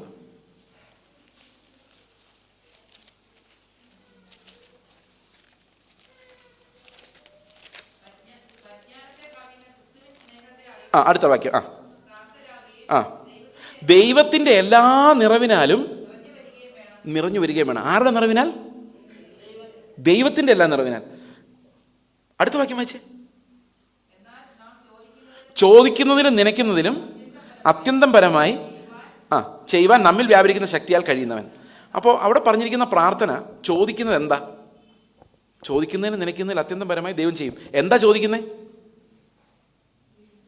ദൈവത്തിൻ്റെ എല്ലാ നിറവിനാലും നിറഞ്ഞു വരണമെന്നും ഞാൻ പ്രാർത്ഥിക്കുന്നു. അപ്പോൾ നമ്മുടെ പ്രാർത്ഥനയുടെ ഒരു പ്രധാന ഭാഗമാണ്, കർത്താവേ, ദൈവത്തിൻ്റെ എല്ലാ നിറവും എന്നിൽ നിറഞ്ഞു വരണമേ. പ്രാർത്ഥിച്ചിട്ടുണ്ടോ നിങ്ങളങ്ങനെ? ഈ ദൈവത്തിൻ്റെ എല്ലാ നിറവും എന്ന് പറയുമ്പോൾ നമ്മൾ തെറ്റിദ്ധരിക്കരുത്, ചില കാര്യങ്ങൾ ദൈവം ആരോടും പങ്കുവെക്കുന്നില്ല. എന്താണോ ദൈവം നമ്മളോട് പങ്കുവെക്കാത്തത്, ആ കാര്യങ്ങൾ ഈ 3.5 വർഷക്കാലം യേശുക്രിസ്തുവും ഉപയോഗിച്ചിട്ടില്ല. മനസ്സിലാവുന്നുണ്ടോ? യേശുക്രിസ്തു നമ്മളോട് എന്തു പങ്കുവെക്കുമോ അതുമാത്രമാണ് യേശുക്രിസ്തു 3.5 വർഷവും ശുശ്രൂഷ സമയത്ത് ഉപയോഗിച്ചിട്ടുള്ളൂ. ഓക്കെ, അതെന്താണെന്ന് ചോദിച്ചു കഴിഞ്ഞാൽ 2 തരം ഗുണങ്ങളാണ് ദൈവത്തിനുള്ളത്. ഒന്ന്, അവൻ ആർക്കും വിട്ടുകൊടുക്കാത്ത ഗുണം, ആരോടും പങ്കുവെക്കാത്ത ചില ഗുണങ്ങൾ ദൈവത്തിനുണ്ട്. അതിലൊരു പ്രധാന കാര്യം ദൈവത്തിൻ്റെ ഇൻഡിപെൻഡൻസ് ആണ്. അവൻ ആരെയും ആശ്രയിക്കുന്നില്ല. ദൈവം ആരെയും ആശ്രയിക്കുന്നില്ല. അവന് നമ്മുടെ പൈസ വേണ്ട, കേട്ടോ. അവന് നിങ്ങളുടെ പൈസ വേണ്ട. അവന് ആഹാരം കൊടുക്കണ്ട, അവന് പൂജാകർമ്മങ്ങൾ ചെയ്യണ്ട, അവന് കുർബാന അർപ്പിക്കണ്ട, അവന് നിങ്ങൾ ഒന്നും കൊടുക്കണ്ട. കാരണം അവൻ ഒന്നിൻ്റെയും ആവശ്യമില്ല. ഈ ജനം മുഴുവനും ഈ ലോകത്തില്ലെങ്കിൽ പോലും ദൈവത്തിനൊരു കുറവും ഉണ്ടാവുകയില്ല. മനസ്സിലാവുന്നുണ്ടോ ഞാൻ പറയുന്നത്? He is always independent of his creation. അവൻ്റെ സൃഷ്ടിയിൽ നിന്ന് അവൻ പൂർണ്ണമായും സ്വതന്ത്രനാണ്. അത് ദൈവത്തിന് മാത്രമുള്ള ഗുണമാണ്. നമ്മൾ ഒരിക്കലും സ്വതന്ത്രരാകുന്നില്ല. നമുക്ക് ദൈവമില്ലാതെ ജീവിക്കാനോ ശ്വാസം വിടാനോ സാധിക്കില്ല. നമുക്ക് ദൈവമില്ലാതെ രക്ഷിക്കപ്പെടാൻ സാധിക്കില്ല. നമുക്ക് ദൈവമില്ലാതെ ഒരു എക്സിസ്റ്റൻസ് ഒരിക്കലും ഉണ്ടാകില്ല. നമുക്ക് ദൈവത്തെ ആശ്രയിക്കാതെ ജീവിക്കാൻ സാധിക്കില്ല. അതുകൊണ്ട് അവൻ്റെ ഇൻഡിപെൻഡൻസ് അവൻ ഒരിക്കലും നമുക്ക് പങ്കുവെക്കുന്നില്ല. പങ്കുവെക്കാത്ത വേറൊരു കാര്യമാണ് അവൻ്റെ ഇമ്മ്യൂട്ടബിലിറ്റി എന്ന് പറയുന്നത്. അതായത് അവന് ഒരിക്കലും മാറ്റം വരാത്തവനായ ദൈവമാണ്. ആ മാറ്റം വരാത്ത അവസ്ഥ നമുക്കില്ല. നമ്മുടെ താടി നരയ്ക്കും, തലമുടി നരയ്ക്കും, നമ്മൾ വളഞ്ഞു വരും, അവസാനം ചത്തും പോവും. നമ്മുടെ ബോഡി മാറിക്കൊണ്ടേയിരിക്കും. അത് സ്വഭാവവും മാറിക്കൊണ്ടിരിക്കും. നമ്മുടെ സ്വഭാവവും ഇങ്ങനെ മാറിക്കൊണ്ടിരിക്കും. പ്രത്യേകിച്ച് സ്വഭാവത്തെക്കുറിച്ച് പറയുന്നത് ഇമ്മ്യൂട്ടബിലിറ്റി. അവൻ ഏത് ഫോം വേണമെങ്കിലും എടുക്കാം. അവന് മനുഷ്യനായി വരണമെങ്കിൽ മനുഷ്യനായി വരാം. പക്ഷേ ഇമ്മ്യൂട്ടബിലിറ്റി എന്ന് പറയുമ്പോൾ അവൻ്റെ എസെൻഷ്യൽ നേച്ചർ, ഗോഡ്സ് നേച്ചർ, ദൈവത്തിൻ്റെ പ്രകൃതം ഒരിക്കലും മാറുകയില്ല. അതെപ്പോഴും അങ്ങനെ തന്നെ ഇരിക്കും. God will always be God. അതുകൊണ്ടാണ് എബ്രായ ലേഖനത്തിൽ ഒരു പ്രധാനപ്പെട്ട തീമാണ് യേശു ക്രിസ്തുവിന് പാപം ചെയ്യാൻ പറ്റുമായിരുന്നോ ഇല്ലായിരുന്നോ എന്നുള്ളൊരു വിഷയം. അവൻ പൂർണ്ണ ദൈവവും പൂർണ്ണ മനുഷ്യനുമായിരുന്നത് കൊണ്ട് ഒരു കാരണവശാലും അത് സാധിക്കില്ല. കാരണം ദൈവമായിരിക്കെ ഒരിക്കലും പാപവും ദൈവവും തമ്മിൽ യാതൊരു ബന്ധവുമില്ല.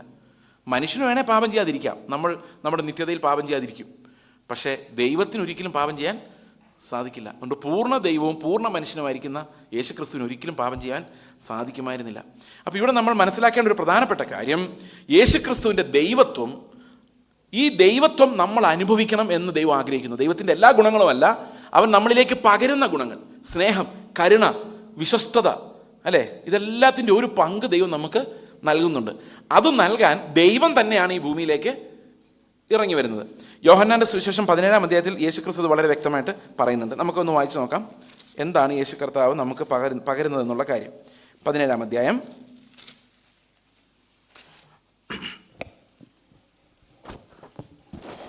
21-ാം വാക്യം മുതൽ ഞാൻ വായിക്കുകയാണ്. നീ എന്നെ അയച്ചിരിക്കുന്നെന്ന് ലോകം വിശ്വസിപ്പാൻ എല്ലാവരും ഒന്നാകേണ്ടതിന് പിതാവേ, നീ എന്നിലും ഞാൻ നിന്നിലുമാകുന്നത് പോലെ അവരും നമ്മിലാകേണ്ടതിന് തന്നെ നീ എനിക്ക് തന്നിട്ടുള്ള മഹത്വം ഞാൻ അവർക്ക് കൊടുത്തിരിക്കുന്നു. കണ്ടോ?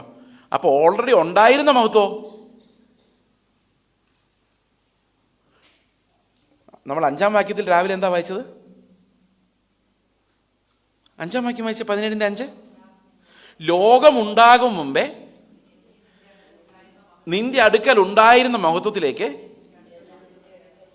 എന്നെ നിന്റെ അടുക്കൽ മഹത്വപ്പെടുത്തണമേ. ഓക്കെ, ഒന്ന് ശ്രദ്ധിക്കണേ. അപ്പോൾ ലോകം ഉണ്ടാകുന്നതിന് മുമ്പ് യേശുവിനുണ്ടായിരുന്ന മഹത്വം, ഒരു മഹാപുരോഹിതനായി അവൻ നമുക്ക് പകരക്കാരനായി സൃഷ്ടികളിൽ ആദ്യജാതനായി അവൻ മാറുമ്പോൾ അവന് ദൈവം കൊടുത്ത മഹത്വം രണ്ടും വ്യത്യാസമുണ്ട്. ഏത് മഹത്വമാണ് അവൻ നമുക്ക് തന്നത്? ഏത് മഹത്വം? ദൈവം എന്ത് മഹത്വമാണോ ഈ ഭൂമിയിൽ അവന് കൊടുത്തത്, ആ മഹത്വത്തെ അവൻ നമുക്ക് നൽകി. അതെങ്ങനെയാണ് നമുക്കൊന്ന് നോക്കാം. ഓക്കെ, ഇത് ഇങ്ങനെ വിശദമായിട്ട് നമ്മൾ വളരെ ശ്രദ്ധിച്ചിരിക്കണം. കാരണം ലിങ്ക് ചെയ്ത് പോകുമ്പോൾ ഒന്ന് സൂക്ഷിച്ചില്ലെങ്കിൽ ചിലപ്പോൾ ഞാൻ പറഞ്ഞ എവിടെയാണ് നിങ്ങൾക്ക് പക്ഷേ കണക്ഷൻ ഇല്ലാതെ പോകാം. യോഹന്നാൻ്റെ സുവിശേഷത്തിലേക്ക് തന്നെ വന്ന ആ മഹത്വം എന്താണെന്ന് നമുക്ക് കാണാൻ പറ്റും. 14 വാക്യം വായിച്ച്, വചനം അല്ല, യോഹന്നാൻ 1:14. ആ മഹത്വം എന്താ? വചനം ജഡമായി തീർന്നു, കൃപയും സത്യവും നിറഞ്ഞവനായി നമ്മുടെ ഇടയിൽ പാർത്തു, ഞങ്ങൾ അവൻ്റെ തേജസ് പിതാവിൽ നിന്ന് ഏകജാതനായവൻ്റെ തേജസ്സായി കണ്ടു. ഓക്കെ, അത് ഇംഗ്ലീഷിൽ വായിക്കുമ്പോൾ ഇങ്ങനെയാണ്, ദ വേർഡ് ബിക്കെയിം ഫ്ലഷ്, വചനം ജഡമായി തീർന്നു, and made his dwelling among us, അല്ലെങ്കിൽ ഡ്വെൽറ്റ് എമംഗ് അസ്, അവൻ നമ്മുടെ ഇടയിൽ പാർത്തു. We have seen his glory, അല്ലെങ്കിൽ വി ബിഹെൽഡ് ഹിസ് ഗ്ലോറി, ഞങ്ങൾ അവൻ്റെ തേജസ്സിനെ കണ്ടു. The glory as of the only begotten of the father, പിതാവിൽ നിന്ന് ഏകജാതനായവൻ്റെ തേജസ്സായി കണ്ടു, full of grace and truth. അപ്പം പിതാവിൽ നിന്ന് ജനിച്ച, ഇന്ന് ഞാൻ നിന്നെ ജനിപ്പിച്ചിരിക്കുന്നു എന്ന് പറഞ്ഞപ്പോൾ പുത്രന് ലഭിക്കേണ്ട തേജസ് ഇവിടെ ഇവർ കണ്ടു. എങ്ങനെയാ കണ്ടത്? പിതാവിൽ നിന്ന് ഏകജാതനായവൻ്റെ തേജസ് എങ്ങനെയാണ് കണ്ടത്? യെശയ്യാവ് എങ്ങനെയാണ് കണ്ടത്? യെശയ്യാവ് കണ്ട തേജസ് ഭയങ്കരമായിരുന്നു. യെശയ്യാവിൻ്റെ മുമ്പിൽ യെശയ്യാവ് കാണുന്ന തേജസ്, ക്രിസ്തുവിൻ്റെ തേജസ്, അവൻ സിംഹാസനത്തിൽ ഇരിക്കുന്നു, ദൂതന്മാർ രണ്ടുകൊണ്ട് മുഖം മൂടി, രണ്ടുകൊണ്ട് പറന്ന്, രണ്ടുകൊണ്ട് പാദം മൂടി, അവർ ഒരുത്തൻ വേറൊരുത്തനോട്, ദൈവത്തിൻ്റെ കണ്ണിലോട്ട് നോക്കുന്നില്ല, ക്രിസ്തുവിനെ നോക്കുന്നില്ല. ആ തേജസ് അങ്ങനെയാണ്. അവർ വേറൊരുത്തനോട് പറയുക, സൈന്യങ്ങളുടെ ദൈവമായ യഹോവ പരിശുദ്ധൻ പരിശുദ്ധൻ പരിശുദ്ധൻ, അങ്ങോട്ട് നോക്കരുത്, നിന്റെ പാദം മൂടിക്കോ, നീ അവൻ്റെ മുമ്പിൽ പ്രത്യക്ഷനാകരുത്, അവൻ്റെ മുമ്പിൽ നിൽക്കാൻ നിനക്ക് കഴിയില്ല, പറഞ്ഞോ, പാദം മൂടി വെച്ചുകൊണ്ട് പറഞ്ഞോ, കണ്ണുകൾ അടച്ചു വെച്ചുകൊണ്ട് പറഞ്ഞോ, ഒരുത്തനോട് പറഞ്ഞോ, അവൻ്റെ മുഖത്ത് നോക്കരുത്. അടുത്തു കൂടാത്ത പരിശുദ്ധിയാണ് അവിടെ കാണുന്നത്, അടുത്തു കൂടാത്ത പരിശുദ്ധി, ദൂതന്മാർ വിറയ്ക്കുന്ന പരിശുദ്ധി, ദൂതന്മാർക്ക് മുഖത്ത് നോക്കാൻ പറ്റാതെ കണ്ണ് മൂടേണ്ടി വരുന്ന പരിശുദ്ധിയാണ് അവിടെ കർത്താവിനെ കാണുന്നത്. പക്ഷെ ഇവരെങ്ങനെ കാണുന്നതെന്നറിയോ? ഈ ശിഷ്യന്മാർ എങ്ങനെയാണ് കാണുന്നത്? കൃപയും സത്യവുമായിട്ടാണ് കാണുന്നത്. അത് ഇംഗ്ലീഷ് എഴുതിയിരിക്കുന്നത്, V have seen his glory, the glory as of the only begotten of the father, full of grace and truth. ഞങ്ങൾ കണ്ടത് എങ്ങനെയാണ്? മുഴുവൻ കൃപയായിട്ടാണ് കണ്ടത്. ഈ കൃപ എന്താണെന്നറിയോ? നമ്മൾ പലപ്പോഴും വിചാരിച്ചിരിക്കുന്ന അൺമെറിറ്റഡ് ഫേവർ എന്നാണ്. അൺമെറിറ്റഡ് ഫേവർ ആണ് കൃപ. പക്ഷേ ഈ വാക്യത്തിൽ അതിൻ്റെ അർത്ഥം അതല്ല. ഈ വാക്യത്തിലെ കൃപയുടെ അർത്ഥം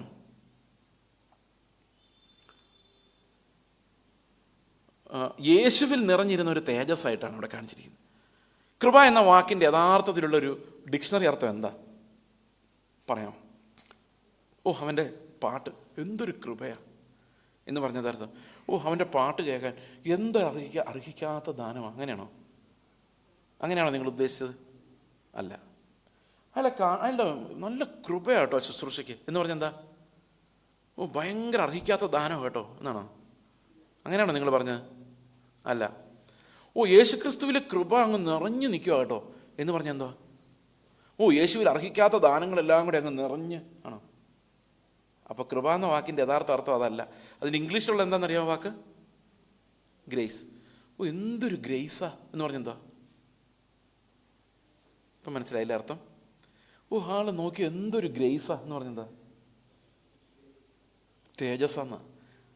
ശരിക്കും അവിടുത്തെ കൃപ എന്ന വാക്കിൻ്റെ അർത്ഥം എന്താണെന്നറിയോ? മനോഹരമായതെന്ന്. അത് ഒരു മനുഷ്യൻ്റെ കണ്ണിന് കാണാൻ പറ്റാത്ത മനോഹാരിതയാണ് ഗ്രേസ് എന്ന് പറയുന്നത്. അത് ശിഷ്യന്മാരുടെ കണ്ണിന് മാത്രമേ കാണാൻ പറ്റുമായിരുന്നുള്ളൂ. ബാക്കിയുള്ളവർ കണ്ടാൽ ഇവൻ ആളല്ലെന്ന് തോന്നുമാറായിരുന്നു. പക്ഷേ പിതാവ് ആകർഷിക്കുന്നവരെ ഓടി അടുത്ത് വരുന്ന ആൾക്കാരുണ്ട്. അവർക്ക് ഈ കൃപയെന്ന് പറയുന്നത് ഭയങ്കര തേജസ്സായിരുന്നു. ഇത് പിതാവ് കണ്ണു തുറന്നവർക്ക് മാത്രം കാണാൻ പറ്റുന്ന ഒരു സ്വർഗീയ മനോഹാരിത യേശുവിനുണ്ടായിരുന്നു. ആ മനോഹാരിത കണ്ടവരാരും പിന്നെ അവനെ വിട്ടുപോയിട്ടില്ല. നിത്യജീവൻ്റെ മൊഴികൾ നിന്റെ പക്കലുണ്ട്, നിന്നെ വിട്ടിട്ട് അടിയങ്ങൾ എങ്ങു പോയി ഒളിക്കും, പാട്ട് അല്ലേ. നിന്നെ വിട്ടിട്ട് ഞങ്ങൾ എങ്ങോട്ട് പോകും?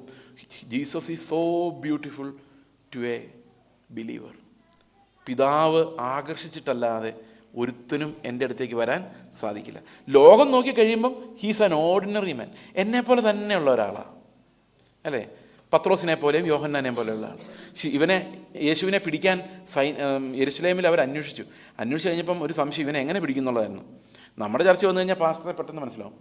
പക്ഷേ യേശുവിനെ അടുത്ത് കണ്ട് ഇത് ഏതാ പാസ്റ്റർ ഏതാ വിശ്വാസി എന്നൊരു പിടിയും കിട്ടില്ല, എല്ലാം ഒരുപോലെ ആയിരുന്നു.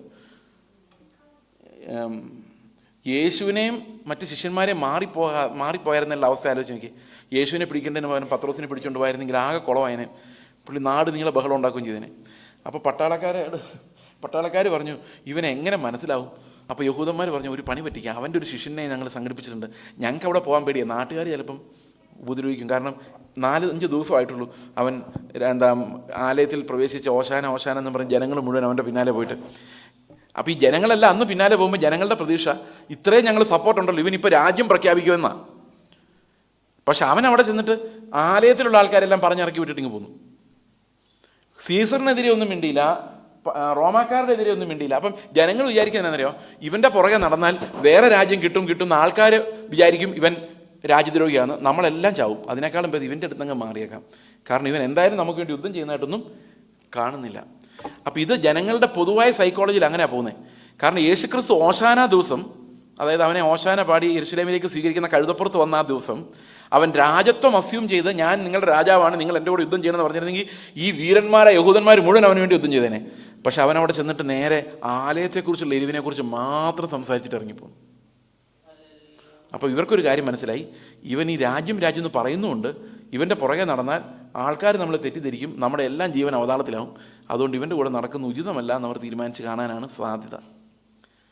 അപ്പോൾ ഈ ജനങ്ങളുടെ സൈക്കോളജി എന്താണെന്ന് ഇവർക്ക് ശരിക്കും മനസ്സിലായില്ല. അതുകൊണ്ട് ഇവർ പോയില്ല, ഇവർ പകരം യൂദാ ഇസ്കറിയോത്തെ വിട്ടു.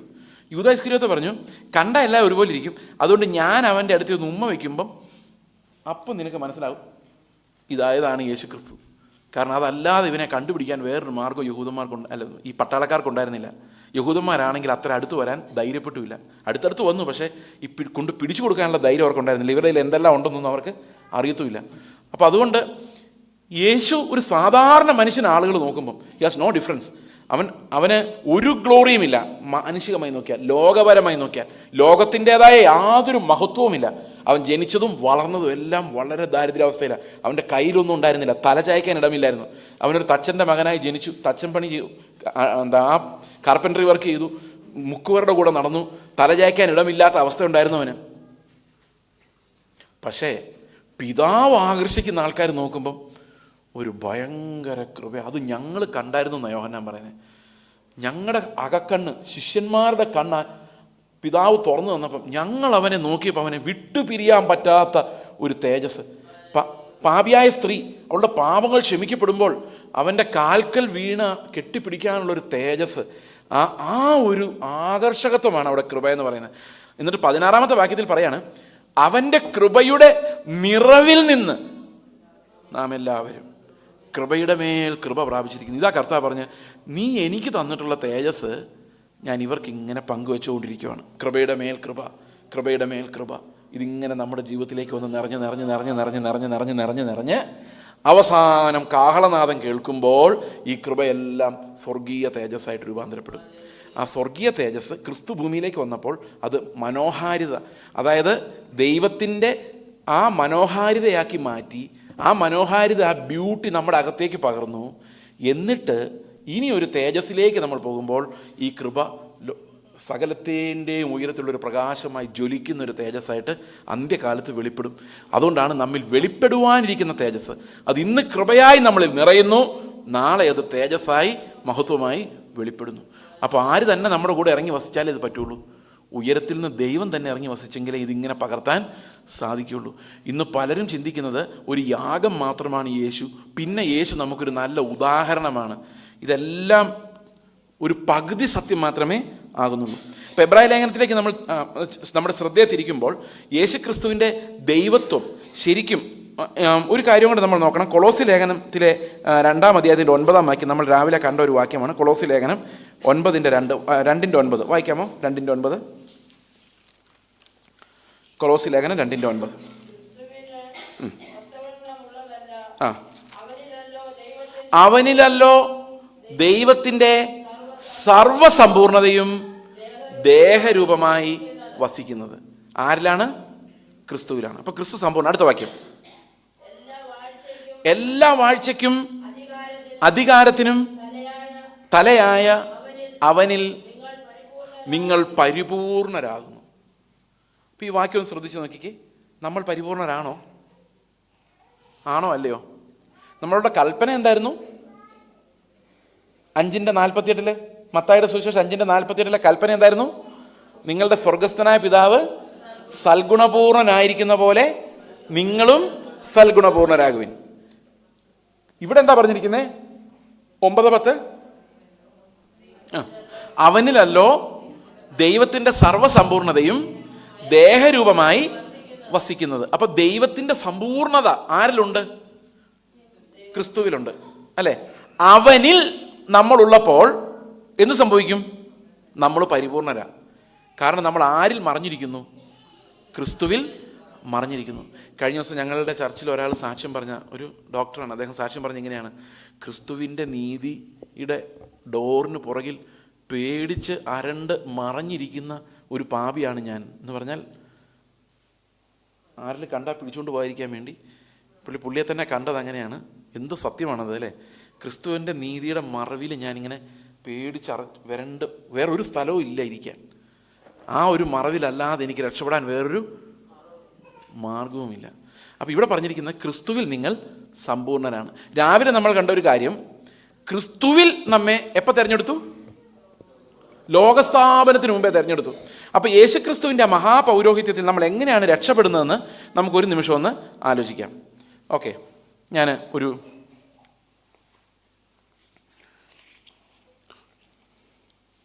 ചെറിയൊരു ഇല്ലസ്ട്രേഷന് വേണ്ടിയാണ്. നമുക്ക് 2 തിമോത്തിയോസ് 1:9 ഒന്ന് വായിക്കാം. 2 തിമോത്തിയോസ് 1:9. 2 തിമോത്തിയോസ് 1:9. അവൻ നമ്മെ രക്ഷിക്കുകയും വിശുദ്ധ വിളി കൊണ്ട് വിളിക്കുകയും ചെയ്തത് നമ്മുടെ പ്രവൃത്തികൾ കൊണ്ടല്ല, സകല കാലത്തിന് മുൻപേ ക്രിസ്തുയേശുവിൽ നമുക്ക്, ക്രിസ്തുയേശുവിൽ ഇൻ ക്രൈസ്റ്റ്, അല്ലേ, നമുക്ക് നൽകിയിരുന്നതാ. എഫേസ്യർ 1:4 വായിച്ചേ. എഫേസ്യർ 1:4. അവൻ നാം തൻ്റെ സന്നിധിയിൽ വിശുദ്ധരും നിഷ്കളങ്കരുമാകേണ്ടതിന് അവൻ നമ്മെ ലോകസ്ഥാപനത്തിന് മുമ്പേ നമ്മെ അവനിൽ ഇൻ ക്രൈസ്റ്റ് തിരഞ്ഞെടുത്തു. അപ്പൊ ടൈം ഉണ്ടാകുന്നതിന് മുമ്പ്, ലോകം ഉണ്ടാകുന്നതിന് മുമ്പ് എന്ത് ചെയ്തെന്നറിയോ? ക്രിസ്തുവിൽ നമ്മെ തിരഞ്ഞെടുത്തു. നമ്മളെവിടെ ഉണ്ട്? ക്രിസ്തുവിലുണ്ട്. അപ്പോൾ ആദ്യം ദൈവം എന്ത് ചെയ്തു? ഈ സമയം ടൈം ലൈനിലോട്ട് നോക്കിയപ്പോൾ സമയം ഇവിടെ തുടങ്ങി, ഇവിടെ തീർന്നു. ആദം തൊട്ട് ഞാൻ വരെ, ഇനി നിങ്ങളെല്ലാം ഉണ്ട്. ആരെല്ലാം ഉണ്ടോ അവരെല്ലാവരെയും, വിശുദ്ധന്മാരെല്ലാം കൂടെ ഇങ്ങനെ പറക്കിയെടുത്ത് ക്രിസ്തുവിലാക്കി. എന്നിട്ട് പറഞ്ഞു ആകാശവും ഭൂമിയും ഉണ്ടാകട്ടെ. അപ്പം നമ്മളെവിടെ ഉണ്ട്? മനസ്സിലാവുന്നുണ്ട് ഞാൻ പറയുന്നത്? സമയം ഉണ്ടാകുന്നതിന് മുമ്പ് നമ്മൾ എവിടെയുണ്ട്? ക്രിസ്തുവിലുണ്ട്. ആരാ ക്രിസ്തുവിലുള്ളത്? അവനിൽ വിശ്വസിക്കുന്നവർ. അവനിൽ വിശ്വസിക്കുന്നവരെല്ലാം എവിടെയുണ്ട്? ക്രിസ്തുവിലുണ്ട്. ബൈബിളിൽ അങ്ങനെ ഉണ്ടോ? അതിലെ നമ്മളിപ്പോൾ വായിച്ചത്, സകല ലോകത്തിന് അടിസ്ഥാനം ഇടുന്നതിന് മുമ്പ്, സമയം ഉണ്ടാകുന്നതിന് മുമ്പ് അവൻ നമ്മെ ക്രിസ്തുവിൽ തിരഞ്ഞെടുത്തു. എന്നിട്ടാണ് ലോകം ഉണ്ടാകുന്നത്, എന്നിട്ടാണ് സമയം ഉണ്ടാകുന്നത്. അപ്പോൾ ഈ ബൈബിൾ എവിടെ പോയാലും ഈ പൈസ ഇതിൻ്റെ കൂടെ പോകും. ഇത് ഞാൻ എടുത്തു മാറ്റിയില്ലെങ്കിൽ നാളെ കഴിഞ്ഞ് വൈകിട്ട് ഈ സമയത്ത് ഇത് മധ്യാകാശത്തിലായിരിക്കും. അത് കഴിഞ്ഞ് കുറേ നേരം കൂടെ കഴിയുമ്പം ഇത് എറണാകുളത്തായിരിക്കും. പിന്നെ കുറേ ദിവസം കൂടെ കഴിയുമ്പോൾ റാന്നിക്ക് പോകും. ഇതിങ്ങനെ എവിടെയെല്ലാം ഈ ബൈബിൾ പോവോ അതിനകത്തുനിന്ന് ഈ പൈസയും ഈ 100 രൂപ നോട്ടും അതിലൂടെ പോയിക്കൊണ്ടിരിക്കും. അതുപോലെ ക്രിസ്തു എവിടെയെല്ലാം പോയോ അവിടെയെല്ലാം നമ്മളും ഉണ്ടായിരുന്നു. മനസ്സിലാവുന്നുണ്ടോ? ഇത് എബ്രായ ലേഖനം 11-ാം അധ്യായത്തിലാണ് ഇതിൻ്റെ എക്സ്പ്ലനേഷൻ നമ്മൾ കാണാൻ പോകുന്നത്. പക്ഷേ ഇത്തിരി മുമ്പ് ഇത് മനസ്സിലാക്കണം, ഇതും കൂടെ അറിഞ്ഞിരിക്കണം. അതുകൊണ്ടാണ് ഇത് പറയാൻ കാരണം. അപ്പോൾ ഇത് ഇൻ ക്രൈസ്റ്റ് എന്ന് പറയുന്നൊരു പൊസിഷനാണ്. ഇൻ ക്രൈസ്റ്റ്, മനസ്സിലാവുന്നുണ്ടോ? In Christ. ഇപ്പോൾ ക്രിസ്തുവിൽ നമ്മൾ ആരാന്ന കൊളോസ്യർ 2:9-10 പറഞ്ഞിരിക്കുന്നത്? അവനിൽ നമ്മൾ സമ്പൂർണ്ണരാണ്. മനസ്സിലാവുന്നുണ്ടോ? എന്ന് പറഞ്ഞാൽ അതിനർത്ഥം യേശുക്രിസ്തു മരിച്ചപ്പോൾ ഞാനും മരിച്ചു. ഒരു വാക്യം കൂടെ വായിച്ചു, 1 കൊരിന്ത്യർ ലേഖനം 1:30. 1 കൊരിന്ത്യർ ലേഖനം 1:30 വായിച്ചു. നാമോ നിങ്ങളോ അവനാൽ ക്രിസ്തു യേശുവിൽ ഇരിക്കുന്നു. അങ്ങനെ ഇരിക്കുമ്പോൾ എന്താ സംഭവിച്ചതെന്ന് നോക്കിയേ, അടുത്ത വാക്യം. അവൻ നമുക്ക് ദൈവത്തിങ്കൽ നിന്ന് ജ്ഞാനവും നീതിയും ശുദ്ധീകരണവും വീണ്ടെടുപ്പും ആയിത്തീർന്നു. ഹി ബിക്കെയിം എന്ന് പറയുമ്പോൾ എന്താ അർത്ഥം? അത് പൂർണ്ണമായി എന്നല്ലേ? മനസ്സിലാവുന്നുണ്ടോ? അപ്പൊ ഇൻ ക്രൈസ്റ്റ് എന്ന് നമ്മൾ പറഞ്ഞു കഴിയുമ്പോൾ അതിനർത്ഥം ദൈവത്തിൽ, ക്രിസ്തുവിൽ നമ്മൾ എപ്പോഴും പിതാവ് നോക്കുമ്പോൾ പരിപൂർണരായിട്ടാണ് നമ്മളെ കാണുന്നത്, ക്രിസ്തുവിൽ നോക്കുമ്പോൾ. പക്ഷെ നമ്മുടെ കയ്യിൽ വല്ലതും നല്ലതുണ്ടോ? ഒന്നുമില്ല. കൽപ്പന എന്തോ? പരിപൂർണരാകണം. ഇനി എഫേസ്യ ലേഖനത്തിൽ നമ്മളെടുത്ത ആ വാക്യം ഒന്നുകൂടെ വായിച്ച എഫേസ്യർ 3:16. അപ്പോൾ ക്രിസ്തുവിൽ നമ്മൾ ഓൾറെഡി പരിപൂർണരാണെങ്കിൽ പിന്നെ എന്തിനാണ് ദൈവത്തിൻ്റെ എല്ലാ നിറവിനാലും നിറഞ്ഞു വരണമെന്ന് നമ്മൾ പ്രാർത്ഥിക്കുന്നത്? എന്തിനു വേണ്ടിയാണ്? 3:16 നോക്കിക്കേ. 3:19-20.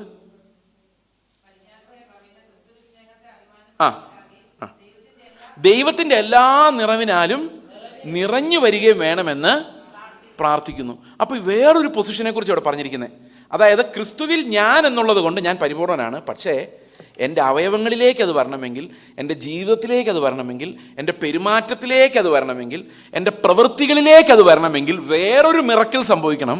ഞാൻ ക്രിസ്തുവിലായാൽ പോരാ, അവൻ എന്നിലും വരണം. ഇനി 16-17 വായിച്ചു നോക്കി. അവൻ തൻ്റെ മഹത്വത്തിൻ്റെ ധനത്തിനൊത്തവണ്ണം അവൻ്റെ ആത്മാവിനാൽ നിങ്ങളുടെ അകത്തെ മനുഷ്യനെ സംബന്ധിച്ച് ശക്തിയോടെ ബലപ്പെടേണ്ടതിനും ക്രിസ്തു വിശ്വാസത്താൽ നിങ്ങളുടെ ഹൃദയങ്ങളിൽ വസിക്കേണ്ടതിനും. അപ്പൊ എങ്ങനെയാണ് ദൈവത്തിന്റെ എല്ലാ നിറവിനാലും നമ്മൾ നിറഞ്ഞു വരുന്നത്? ഈ പരിപൂർണനായ ക്രിസ്തു അവൻ എന്ത് ചെയ്തു? എങ്ങനെ പരിപൂർണനായി? എബ്രായ ലേഖനത്തിൽ യേശുവിന്റെ പൗരോഹിത്യത്തെക്കുറിച്ച് പറയുമ്പോൾ പരിപൂർണതയെക്കുറിച്ച് പറയുന്നുണ്ട്. അവൻ അനുസരണം പഠിച്ച്, കഷ്ടം അനുഭവിച്ച് അനുസരണം പഠിച്ച് തികഞ്ഞവനായി. അപ്പൊ ആരുണ്ട് അകത്ത്? ഞാനുണ്ട്. അതുകൊണ്ട് അവനിൽ ഞാനും തികഞ്ഞവനായി. പക്ഷെ ഞാൻ ഇവിടെ ജീവിക്കുമ്പോൾ ഞാൻ വെറും പൊട്ടനെ പോലെ ജീവിക്കുന്നത്, എനിക്കിതൊന്നും അറിയത്തില്ല അല്ലേ? അപ്പോൾ എന്ത് ചെയ്യണം? ഞാൻ വിശ്വസിക്കണം. അപ്പോൾ എന്ത് ചെയ്യും? ക്രിസ്തു എൻ്റെ ഉള്ളിലേക്ക് വരും. 2 പൊസിഷൻ ഉണ്ട്. അതാ കർത്താവ് പറയുന്നത്, നിങ്ങൾ എന്നിലും ഞാൻ നിങ്ങളിലും വസിക്കും. ഞാൻ ക്രിസ്തുവിലായത് കൃപയാലാണ്, പക്ഷെ ക്രിസ്തു എന്നിൽ വസിക്കുന്നത് വിശ്വാസത്താലാണ്. അപ്പം വിശ്വാസത്താൽ ക്രിസ്തു നമ്മൾ വസിക്കുമ്പോൾ എന്ത് സംഭവിക്കും? അവൻ കഷ്ടപ്പെട്ട് സമ്പാദിച്ച വിയർത്ത് രക്തമൊഴുക്കി ക്രൂശ് വരെ അനുസരണം പഠിച്ച് അവൻ തികച്ച ദൈവീക ഗുണങ്ങൾ അവൻ നമ്മളിൽ വസിക്കുമ്പോൾ അവൻ്റെ ആ ധനത്തിൽ നിന്ന് നമ്മളും ധനവാന്മാരായി മാറിക്കൊണ്ടിരിക്കും. മനസ്സിലാവുന്നുണ്ടോ? ഇത് നമ്മുടെ പ്രവൃത്തികളാലല്ല വരുന്നത്, നമ്മളിൽ വസിക്കുന്ന ദൈവത്തിൻ്റെ ആത്മാവിനാലാണ് യേശു ക്രിസ്തുവിൻ്റെ ഗുണങ്ങൾ, ധനമഹത്വം നമ്മുടെ ഉള്ളിൽ പതുക്കെ പതുക്കെ പതുക്കെ പതുക്കെ അവൻ്റെ സ്വഭാവമായി രൂപാന്തരപ്പെട്ടു വരാൻ തുടങ്ങുന്നത്. മനസ്സിലാവുന്നുണ്ടോ? അപ്പോൾ നമ്മൾ തുടങ്ങിയ വാക്യം ഒന്നുകൂടെ നോക്കാം. യോഹന്നാൻ്റെ സുവിശേഷത്തിനകത്ത് ഇത് വ്യക്തമാക്കി എഴുതിയിട്ടുണ്ട്. 17-ാം അധ്യായത്തിൽ ഇങ്ങനെയാണ് പറയുന്നത്. അതിൻ്റെ 22-ാം വാക്യത്തിൽ നിന്നാണ് നമ്മൾ ഇത്രയും അങ്ങോട്ട് പോയത്. 23 നോക്കി. നീ എന്നെ അയച്ചിരിക്കുന്നുവെന്നും നീ എന്നെ സ്നേഹിക്കുന്നത് പോലെ അവരെ സ്നേഹിക്കുന്നുവെന്നും. എനിക്ക് കർത്താവ് ഇത് പറയുന്നത് ഓർക്കുമ്പോൾ ഞാൻ ഇവിടെ ഇരുന്ന് വായിച്ചപ്പോൾ എനിക്ക് ശരിക്കും ലിറ്ററലി ഐ ഹാഡ് ടിയേഴ്സ്. അതിൻ്റെ കാര്യം എന്ന് വെച്ച് കഴിഞ്ഞാൽ കർത്താവ് പോകുന്നത് എങ്ങോട്ടാ? ക്രൂശിലേക്കാണ് അല്ലേ? മരിക്കാൻ, ഭയങ്കര വേദന സഹിച്ച് മരിക്കാൻ വേണ്ടിയാണ് കർത്താവ് പോകുന്നത്. ഈ വേദന സഹിച്ച് മരിക്കാൻ വേണ്ടി കർത്താവ് പോകുമ്പോൾ ഒരു കാര്യം കർത്താവിന് ഉറപ്പാണ്, പിതാവിൻ്റെ സ്നേഹം. നമ്മളൊരു ചെറിയ കഷ്ടം വരുമ്പോഴേക്കും ദൈവം ഉണ്ടോയെന്ന് സംശയിക്കുന്നത്. പക്ഷേ യേശു മരിക്കാൻ പോകുമ്പോൾ അവനൊരു കാര്യം ഉറപ്പുണ്ട്, നീ എന്നെ സ്നേഹിച്ച സ്നേഹം പോലെ ഒന്നുമില്ല. ആ സ്നേഹം ആർക്കും ഉണ്ടാകണം. നീ എന്നെ അയച്ചിരിക്കുന്നുവെന്നും നീ എന്നെ സ്നേഹിക്കുന്നത് പോലെ അവരെ സ്നേഹിക്കുന്നുവെന്നും ലോകമറിയുവാൻ നാം ഒന്നായിരിക്കുന്നത് പോലെ അവരും ഒന്നാകേണ്ടതിനും ഞാൻ അവരിലും. കണ്ടോ? യേശു ആരില്? നമ്മളിൽ. ഞാൻ അവരിലും നീ എന്നിലുമായി അവർ ഐക്യത്തിൽ തികഞ്ഞവരാകണം. അപ്പം നമ്മൾ എങ്ങനെ തമ്മിൽ ഐക്യം ഉണ്ടാകുന്നതെന്നാണ് പറഞ്ഞത്? നമ്മളങ്ങോട്ട് പ്രശ്നങ്ങളെല്ലാം മറന്നേര് ബ്രദറെ. ഇങ്ങനെയല്ല ഐക്യം ഉണ്ടാകുന്നത്. നമ്മളിൽ കർത്താവ് വസിക്കുമ്പോൾ എല്ലാവരിലും ഒരേ കർത്താവ്, അങ്ങനെ ഐക്യം ഉണ്ടാകുന്നത്. എല്ലാവരിലും ഒരേ ആത്മാവ്, അങ്ങനെ ഐക്യം ഉണ്ടാകുന്നത്. എല്ലാവരിലും ഒരേ വിശ്വാസം, അങ്ങനെ ഐക്യം ഉണ്ടാകുന്നത്. അപ്പോൾ ദൈവം പിതാവ് ക്രിസ്തുവിലും ക്രിസ്തു നമ്മളിലും, തിരിച്ച് നമ്മൾ ക്രിസ്തുവിലും ക്രിസ്തു ദൈവത്തിലും.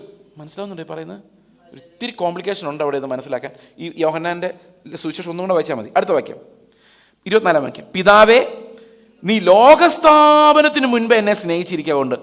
ആ സ്നേഹം ലോകസ്ഥാപനത്തിന് മുമ്പേ എന്ന് പറഞ്ഞാൽ സമയത്തിന് മുൻപേ, ടൈമിന് മുൻപേ. ടൈം ആദ്യം ഉണ്ടാകുന്നത്. എപ്പോഴും നിങ്ങളുടെ മനസ്സിലത് വേണം. ടൈമിന് മുമ്പ് തന്നെ നിൻ്റെ സ്നേഹം ഞാൻ അനുഭവിച്ചിട്ടുണ്ട്. എനിക്ക് നൽകിയ മഹത്വം നീ എനിക്ക് തന്നിട്ടുള്ളവർ കാണേണ്ടതിന്. 22-ാം വാക്യത്തിൽ പറഞ്ഞത് നീ എനിക്ക് തന്നിട്ടുള്ള മഹത്വം ഞാൻ അവർക്ക് കൊടുത്തിട്ടുണ്ടെന്ന്. ഇപ്പം എന്താ പറയുന്നറിയോ? ലോകസ്ഥാപനത്തിന് മുമ്പേ നീ എന്നെ സ്നേഹിച്ചിരുന്നു. അന്ന് ഉണ്ടായിരുന്ന മഹത്വം എന്താണെന്ന് എൻ്റെ പ്രിയപ്പെട്ടവരൊന്ന് കാണണമെന്ന് എനിക്ക് ആഗ്രഹമുണ്ട്. അതുകൊണ്ട് ഞാൻ ഇരിക്കുന്നിടത്ത് അവരും അതൊന്ന് അനുഭവിക്കാൻ, ഒന്ന് കാണാൻ, ഒന്ന് തൊടാൻ, എന്തു വലിയ മഹത്വമാണതെന്ന് പറഞ്ഞൊന്ന് തുള്ളിച്ചാടാൻ എൻ്റെ കൂട്ടുകാരും എൻ്റെ കൂടെ വേണം എന്നാണ് ആ പ്രാർത്ഥന. മനസ്സിലാവുന്നുണ്ട് അതിനകത്ത് കർത്താവിൻ്റെ ഹൃദയം എന്താന്ന്? പിതാവേ, ലോകം നിന്നെ അറിഞ്ഞിട്ടില്ല, ഞാനോ നിന്നെ അറിഞ്ഞിരിക്കുന്നു. നീ എന്നെ അയച്ചിരിക്കുന്നു എന്ന് ഇവരും അറിഞ്ഞിരിക്കുന്നു. നീ എന്നെ സ്നേഹിക്കുന്ന സ്നേഹം അവരിലാകാൻ. ഇതൊന്ന് ആലോചിച്ച് നോക്കിയേ. ദൈവം യേശുവിനെ സ്നേഹിക്കുന്ന സ്നേഹം എന്നിലാകണം എന്ന് പറയുമ്പം എനിക്ക് പലരോട് സ്നേഹമുണ്ടല്ലേ? നമുക്ക് സ്നേഹമില്ലേ എല്ലാവർക്കും അങ്ങോട്ടും ഇങ്ങോട്ടും ഒക്കെ? നിങ്ങൾക്ക് പരസ്പരം സ്നേഹമില്ലേ? ഉണ്ടോ?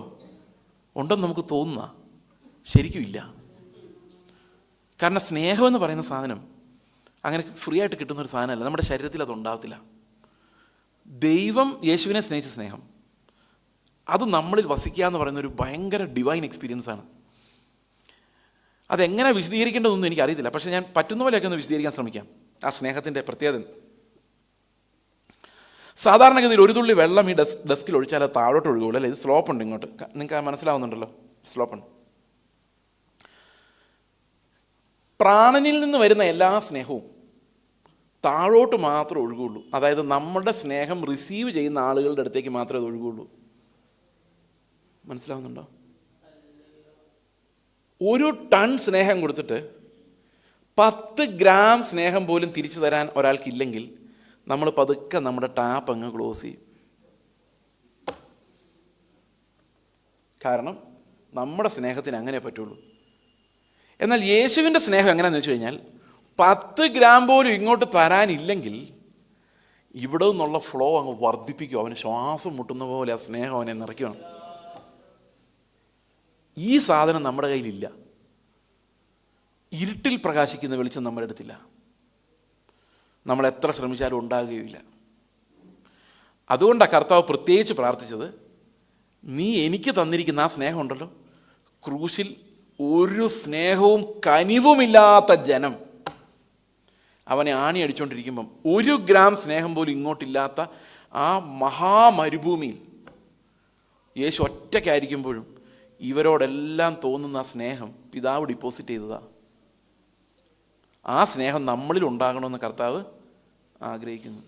അപ്പം ശരിക്കും സാൽവേഷൻ എന്ന് പറഞ്ഞാൽ എങ്ങനെയെങ്കിലും സ്വർഗത്തിൽ പോകുന്ന പരിപാടി അല്ല. അതാണ് യേശുവിൻ്റെ ദൈവത്വവും മനുഷ്യത്വവും അവിടെ പ്രധാനമായിരിക്കുന്നത്. എങ്ങനെയെങ്കിലും സ്വർഗത്തിൽ പോകാനാണെങ്കിൽ 2 കാര്യങ്ങൾ നോക്കിയാൽ മതി. ഒന്ന്, നമ്മുടെ പാപങ്ങൾ പരിഹരിക്കപ്പെടണം. പിന്നെ തട്ടിയും മുട്ടിയും നല്ല ജീവിതം ജീവിച്ച് അങ്ങോട്ട് എത്തണം. ഈ മിനിമത്തിലാണ് മിക്കവാറും ക്രിസ്ത്യാനികളും ഇരിക്കുന്നത്. പക്ഷെ സാൽവേഷൻ എന്ന് പറയുന്ന പരിപാടി അതല്ല. രക്ഷ എന്ന് പറയുന്നത് നാം അവൻ്റെ സ്വന്തമായി മാറി അവൻ്റെ സ്വഭാവത്താൽ നിറഞ്ഞ് യേശുവിൻ്റെ സ്വരൂപത്തോട് അനുരൂപരായി മാറുന്നതിനെയാണ് രക്ഷ എന്ന് പറയുന്നത്. അതല്ലാതെ വേറെ ഒന്നിനെയും നമ്മൾ രക്ഷ എന്ന് വിളിക്കാൻ പാടില്ല. എൻ്റെ രക്ഷ പൂർത്തിയാകുന്നത് ഞാൻ യേശുവിൻ്റെ അതേ സ്വരൂപത്തോട് അനുരൂപനായി മാറുമ്പോഴാണ്. അതുകൊണ്ട് എബ്രായ ലേഖനത്തിൽ നമ്മൾ അടുത്ത ഭാഗത്തേക്ക് വരുമ്പോൾ 2-ാം അധ്യായത്തിലേക്ക് വരുമ്പോൾ ഒഴുകിപ്പോകാതിരിക്കേണ്ടതിന് കേട്ടതിനെ അധിക ശ്രദ്ധയോടെ കരുതിക്കൊള്ളുവാൻ ആവശ്യമായിരിക്കുന്നു. അതുകൊണ്ട് നാം വല്ലപ്പോഴും ഒഴുകിപ്പോകാതിരിക്കേണ്ടതിന് ദൂതന്മാർ മുഖാന്തരം അരുളി ചെയ്ത വചനം സ്ഥിരമായിരിക്കുകയും ഓരോരോ ലംഘനത്തിനും അനുസരണക്കേട് ന്യായമായ പ്രതിഫലം ലഭിക്കുകയും ചെയ്തുവെങ്കിൽ കർത്താവ് താൻ പറഞ്ഞു തുടങ്ങിയതും ദൈവം അടയാളങ്ങളാലും അത്ഭുതങ്ങളാലും വിവിധ വീര്യപ്രവർത്തികളാലും തൻ്റെ ഇഷ്ടപ്രകാരം പരിശുദ്ധാത്മാവിനെ നൽകിക്കൊണ്ട് സാക്ഷി നിന്നതും കേട്ടവർ നമുക്ക് ഉറപ്പിച്ചു തന്നതുമായി ഇത്ര വലിയ രക്ഷ നാം ഗണ്യമാക്കാതെ പോയാൽ എങ്ങനെ തെറ്റൊഴിയും? അപ്പം ഇവിടെ പറഞ്ഞിരിക്കുന്ന ഒരു വലിയൊരു കമ്പാരിസനാണ്. പഴയ നിയമത്തിൽ പ്രവാചകന്മാർ വഴി പറഞ്ഞു, ദൂതന്മാർ മുഖാന്തരം, ദൈവം അയച്ച ദൂതന്മാർ. ഈ ദൂതന്മാരെന്ന് ഉദ്ദേശിക്കുന്ന സ്വർഗത്തിൽ ദൂതന്മാർ എന്നുള്ളതിനേക്കാളും ദൂതന്മാർ മുഖാന്തരം എന്ന് പറയുമ്പോൾ ദൈവത്തിൻ്റെ ദൂത് കൊടുക്കുന്നവർ എന്ന അർത്ഥത്തിലാണ് പഴയ നിയമത്തിലെ ദൂതന്മാർ മുഖാന്തരം അരുളി ചെയ്ത വചനം സ്ഥിരമാണ് പഴയ നിയമം. അങ്ങനെ അത് സ്ഥിരമാണെങ്കിൽ ദൈവം തന്നെ പറഞ്ഞതും ദൈവം തന്നെ അത്ഭുതങ്ങൾ കാണിച്ചും പരിശുദ്ധാത്മാവിനെ നൽകിയും ഉറപ്പിച്ചതുമായ വചനം നമ്മൾ അവഗണിച്ചാൽ എത്ര സീരിയസ് ആയിട്ടുള്ള ഒരു പ്രോബ്ലമാണ് അത് എന്നുള്ളതാണ് അവിടെ കാണുന്നത്. ഓക്കെ, അപ്പോൾ എന്താണ് ഇതിൻ്റെ ഏറ്റവും പ്രധാനപ്പെട്ട, ഈ സാൽവേഷൻ്റെ ഏറ്റവും പ്രധാനപ്പെട്ട, ഏറ്റവും മനോഹരമായൊരു പോയിന്റ്?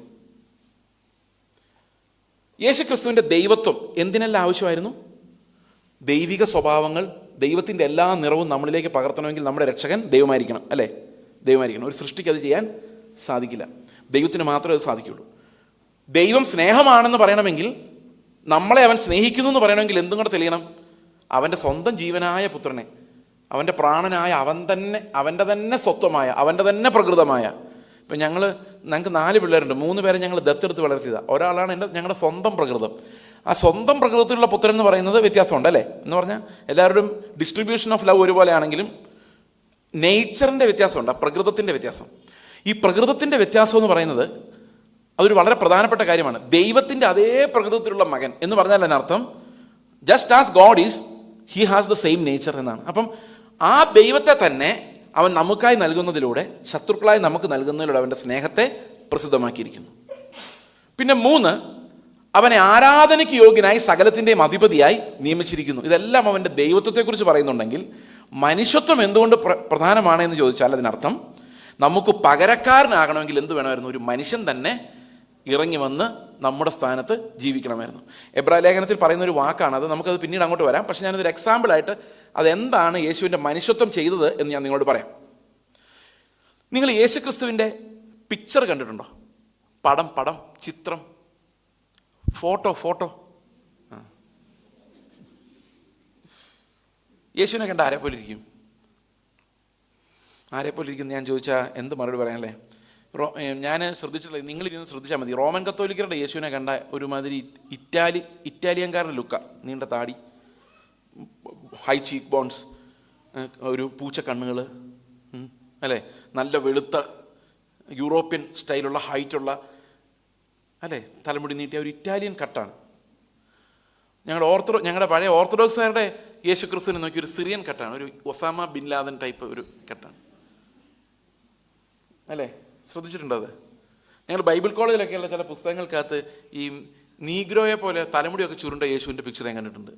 ആർക്ക് വേണമെങ്കിലും യേശുവിന് അവരുടെ ഇഷ്ടം പോലെ വരച്ച് വയ്ക്കാം. കാരണം എന്ന് വെച്ച് കഴിഞ്ഞാൽ യേശു എങ്ങനെ ഇരുന്നെന്ന് ആർക്കും അറിയാൻ മേല.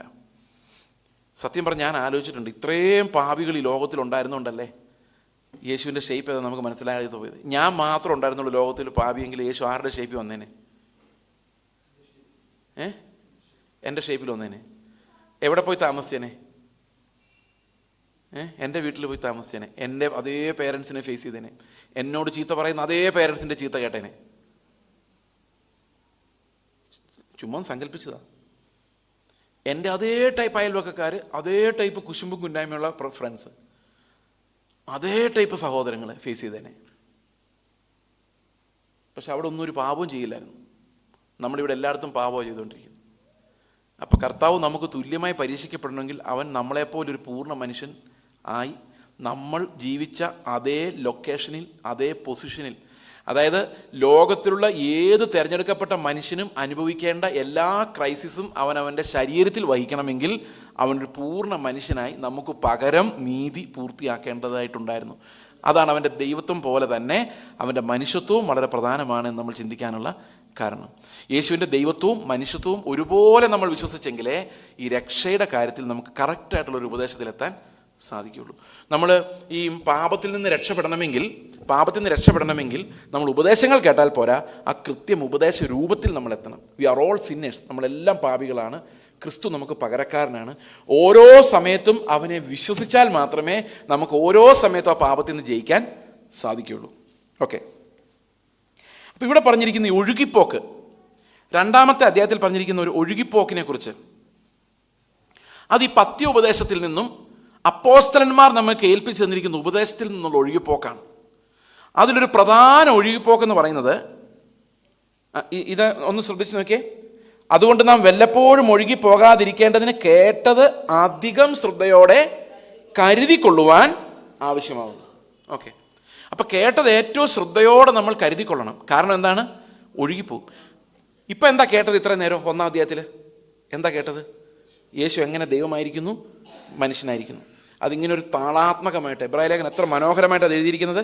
ഒരു വാക്യത്തിൽ അവൻ്റെ ദൈവത്വം, അടുത്ത വാക്യത്തിൽ അവൻ്റെ മനുഷ്യത്വം. ഒരു വാക്യത്തിൽ അവൻ്റെ ദൈവത്വം, അടുത്ത വാക്യത്തിൽ അവൻ്റെ മനുഷ്യത്വം. അതെങ്ങനെ നമ്മുടെ രക്ഷയെ സ്വാധീനിച്ചു. 1-ാം അധ്യായം തീർന്നിട്ട് പറയാണ്, വളരെ ശ്രദ്ധയോടെ ഇത് കരുതിക്കൊള്ളണം, കാരണം ഇതിലൊരു ഉപദേശം അഴിഞ്ഞാൽ നിങ്ങൾ ഒഴുകിപ്പോകുന്നവരായിട്ട് മാറും. അപ്പം പഥ്യോപദേശത്തിൽ ഒരെണ്ണം നമ്മൾ അഴിച്ചാൽ നമ്മൾ എന്ത് സംഭവിക്കും? ഒഴുകിപ്പോകുന്നവരായിട്ട് മാറും. എങ്ങോട്ടാണ് നമ്മൾ ഒഴുകുന്നതെന്നറിയാമോ? ഒഴുകുന്നത് സാധാരണ സഭകൾ ഒഴുകുന്ന എങ്ങോട്ടാണെന്നറിയാമോ? കുറേ പ്രോഗ്രാമുകളിലേക്കാണ്. ആദ്യമൊക്കെ ജീവനിൽ നടന്നു, പിന്നെ അവസാനം ഞങ്ങൾക്ക് 4 ഉപവാസ പ്രാർത്ഥന ഈ വർഷം നടന്നു. ഒരു പ്രാവശ്യം 21 ദിവസം ഇരുന്നു, വേറെ ദിവസം 40 ദിവസം ഇരുന്നു, പിന്നെ 7 ദിവസം ഇരുന്നു, പിന്നെ ഒരു കൺവെൻഷൻ ഉണ്ടായിരുന്നു, അതിന് ഇന്നാരം വന്ന് ഇത്ര ആൾക്കാർ കൂടി. എന്തൊരാശ്വാസം! ആ വർഷം കൃതാർത്ഥനായി. പിന്നെ പള്ളിയുടെ 2-ാം നില പണിതു, 3-ാം നില പണിതു, പിന്നെ അതിനെ ഓഡിറ്റോറിയം പണിതു. ഞങ്ങളുടെ പള്ളി ഈ പ്രാവശ്യം ഒരു നല്ല വർഷമായിരുന്നു ബ്രദറെ. കർത്താവിന് പകരം കുറേ പ്രോഗ്രാമുകളും കുറേ കൺസ്ട്രക്ഷൻസുമായി സമാധാനമായി. അതൊരു ഒഴുകിപ്പോക്കാം. എങ്ങോട്ട് ഒഴുകിപ്പോയേക്കുന്നേ? പ്രവൃത്തികൾ, കുറേ നിഷ്ഫല പ്രവൃത്തികളിലേക്ക്. എല്ലാവർക്കും വളരെ സന്തോഷമാവുന്നുണ്ടെന്ന് കേട്ടിട്ടും തോന്നുന്നുണ്ട്. അതൊരു ഒഴുകിപ്പോക്കാണ്. പിന്നുള്ളൊരു ഒഴുകിപ്പോക്കെന്ന് പറഞ്ഞാൽ, ഈ ഒഴുകിപ്പോക്ക് നമ്മൾ അറിയില്ല കേട്ടോ. പാപം ചെയ്തിട്ടാണ് പോകുന്നതെങ്കിൽ പെട്ടെന്ന് മനസ്സിലാവും, അയ്യോ ഞാൻ കള്ളം പറഞ്ഞു, അയ്യോ ഞാൻ മോഷ്ടിച്ചു, അയ്യോ എൻ്റെ കർത്താവ് എന്നെ രക്ഷിക്കും. പക്ഷേ ഈ മതത്തിലേക്കുള്ള ഒഴുക്ക് നമുക്ക് മനസ്സിലാവില്ല. അതിങ്ങനെ പതുക്കെ ഒഴുകി എപ്പം നോക്കിയാലും കർത്താവിൻ്റെ പേരൊക്കെ നമ്മുടെ അടുത്തുള്ളതുകൊണ്ട് ദൂരോട്ടൊന്നും പോയില്ല നമ്മൾ വിചാരിക്കുകയും ചെയ്യും. കുറേ ദൂരം അങ്ങ് പോയി കഴിഞ്ഞാൽ യേശുക്രിസ്തു എന്ന് കേട്ടാലും ഒന്നും തോന്നില്ല, പാപം എന്ന് കേട്ടാലും ഒന്നും തോന്നില്ല. അതൊക്കെ എത്ര കേട്ടിരിക്കുന്നു. രക്ഷാന്ന് കേട്ടാലും ഒന്നും തോന്നാത്തൊരവസ്ഥയിലേക്ക് വരും. കാരണം emotionally we have run away from Christ. ക്രിസ്തു എന്ന് കേട്ടാലും ഒരു വികാരമില്ല, കരച്ചിൽ വരത്തില്ല, സ്നേഹം ഉണ്ടാകത്തില്ല. ആദ്യ സ്നേഹം കൈവിട്ടു പോകും. കാരണം നമ്മുടെ പാപബോധത്തെ മറയ്ക്കാൻ എത്ര വലിയ ആവശ്യമാണ് നമുക്ക് ദൈവത്തിന് മുമ്പിലുള്ളത്, നമ്മുടെ പാപത്തെ ജയിക്കാൻ. അത് നമ്മൾ മറന്നുപോകും. കാരണം നമ്മൾ ചെയ്യുന്ന പ്രവൃത്തികൾ നമുക്ക് അനധികൃതമായ ഒരാശ്വാസം നൽകും. ഞാൻ പറയുന്നത് മനസ്സിലാവുന്നുണ്ടോ? അപ്പോൾ ഒരു ഒഴുകിപ്പോക്ക് പ്രധാനമായും പരിപാടികളിലേക്കാണ്, പ്രോഗ്രാംസ്. നിങ്ങൾ ഈ PYPയുടെയും YPയുടെയും ഒക്കെ ക്യാമ്പ് ഉണ്ടോ? സിയുടെ കാര്യം ഞാൻ മിണ്ടുന്നില്ല. എൻ്റെ പ്രിയ സഹോദരങ്ങളെ, പ്രോഗ്രാമുകളാണ് ഒഴുകിപ്പോയേക്കുന്ന. ഞാൻ പേരും നാടും പറയാതെ ഒരു കാര്യം പറയാം. ഒരു ദിവസം ഒരു ക്യാമ്പിന് എന്നെ പ്രസംഗിക്കാൻ വേണ്ടി വിളിച്ചു. ഈ ക്യാമ്പിൽ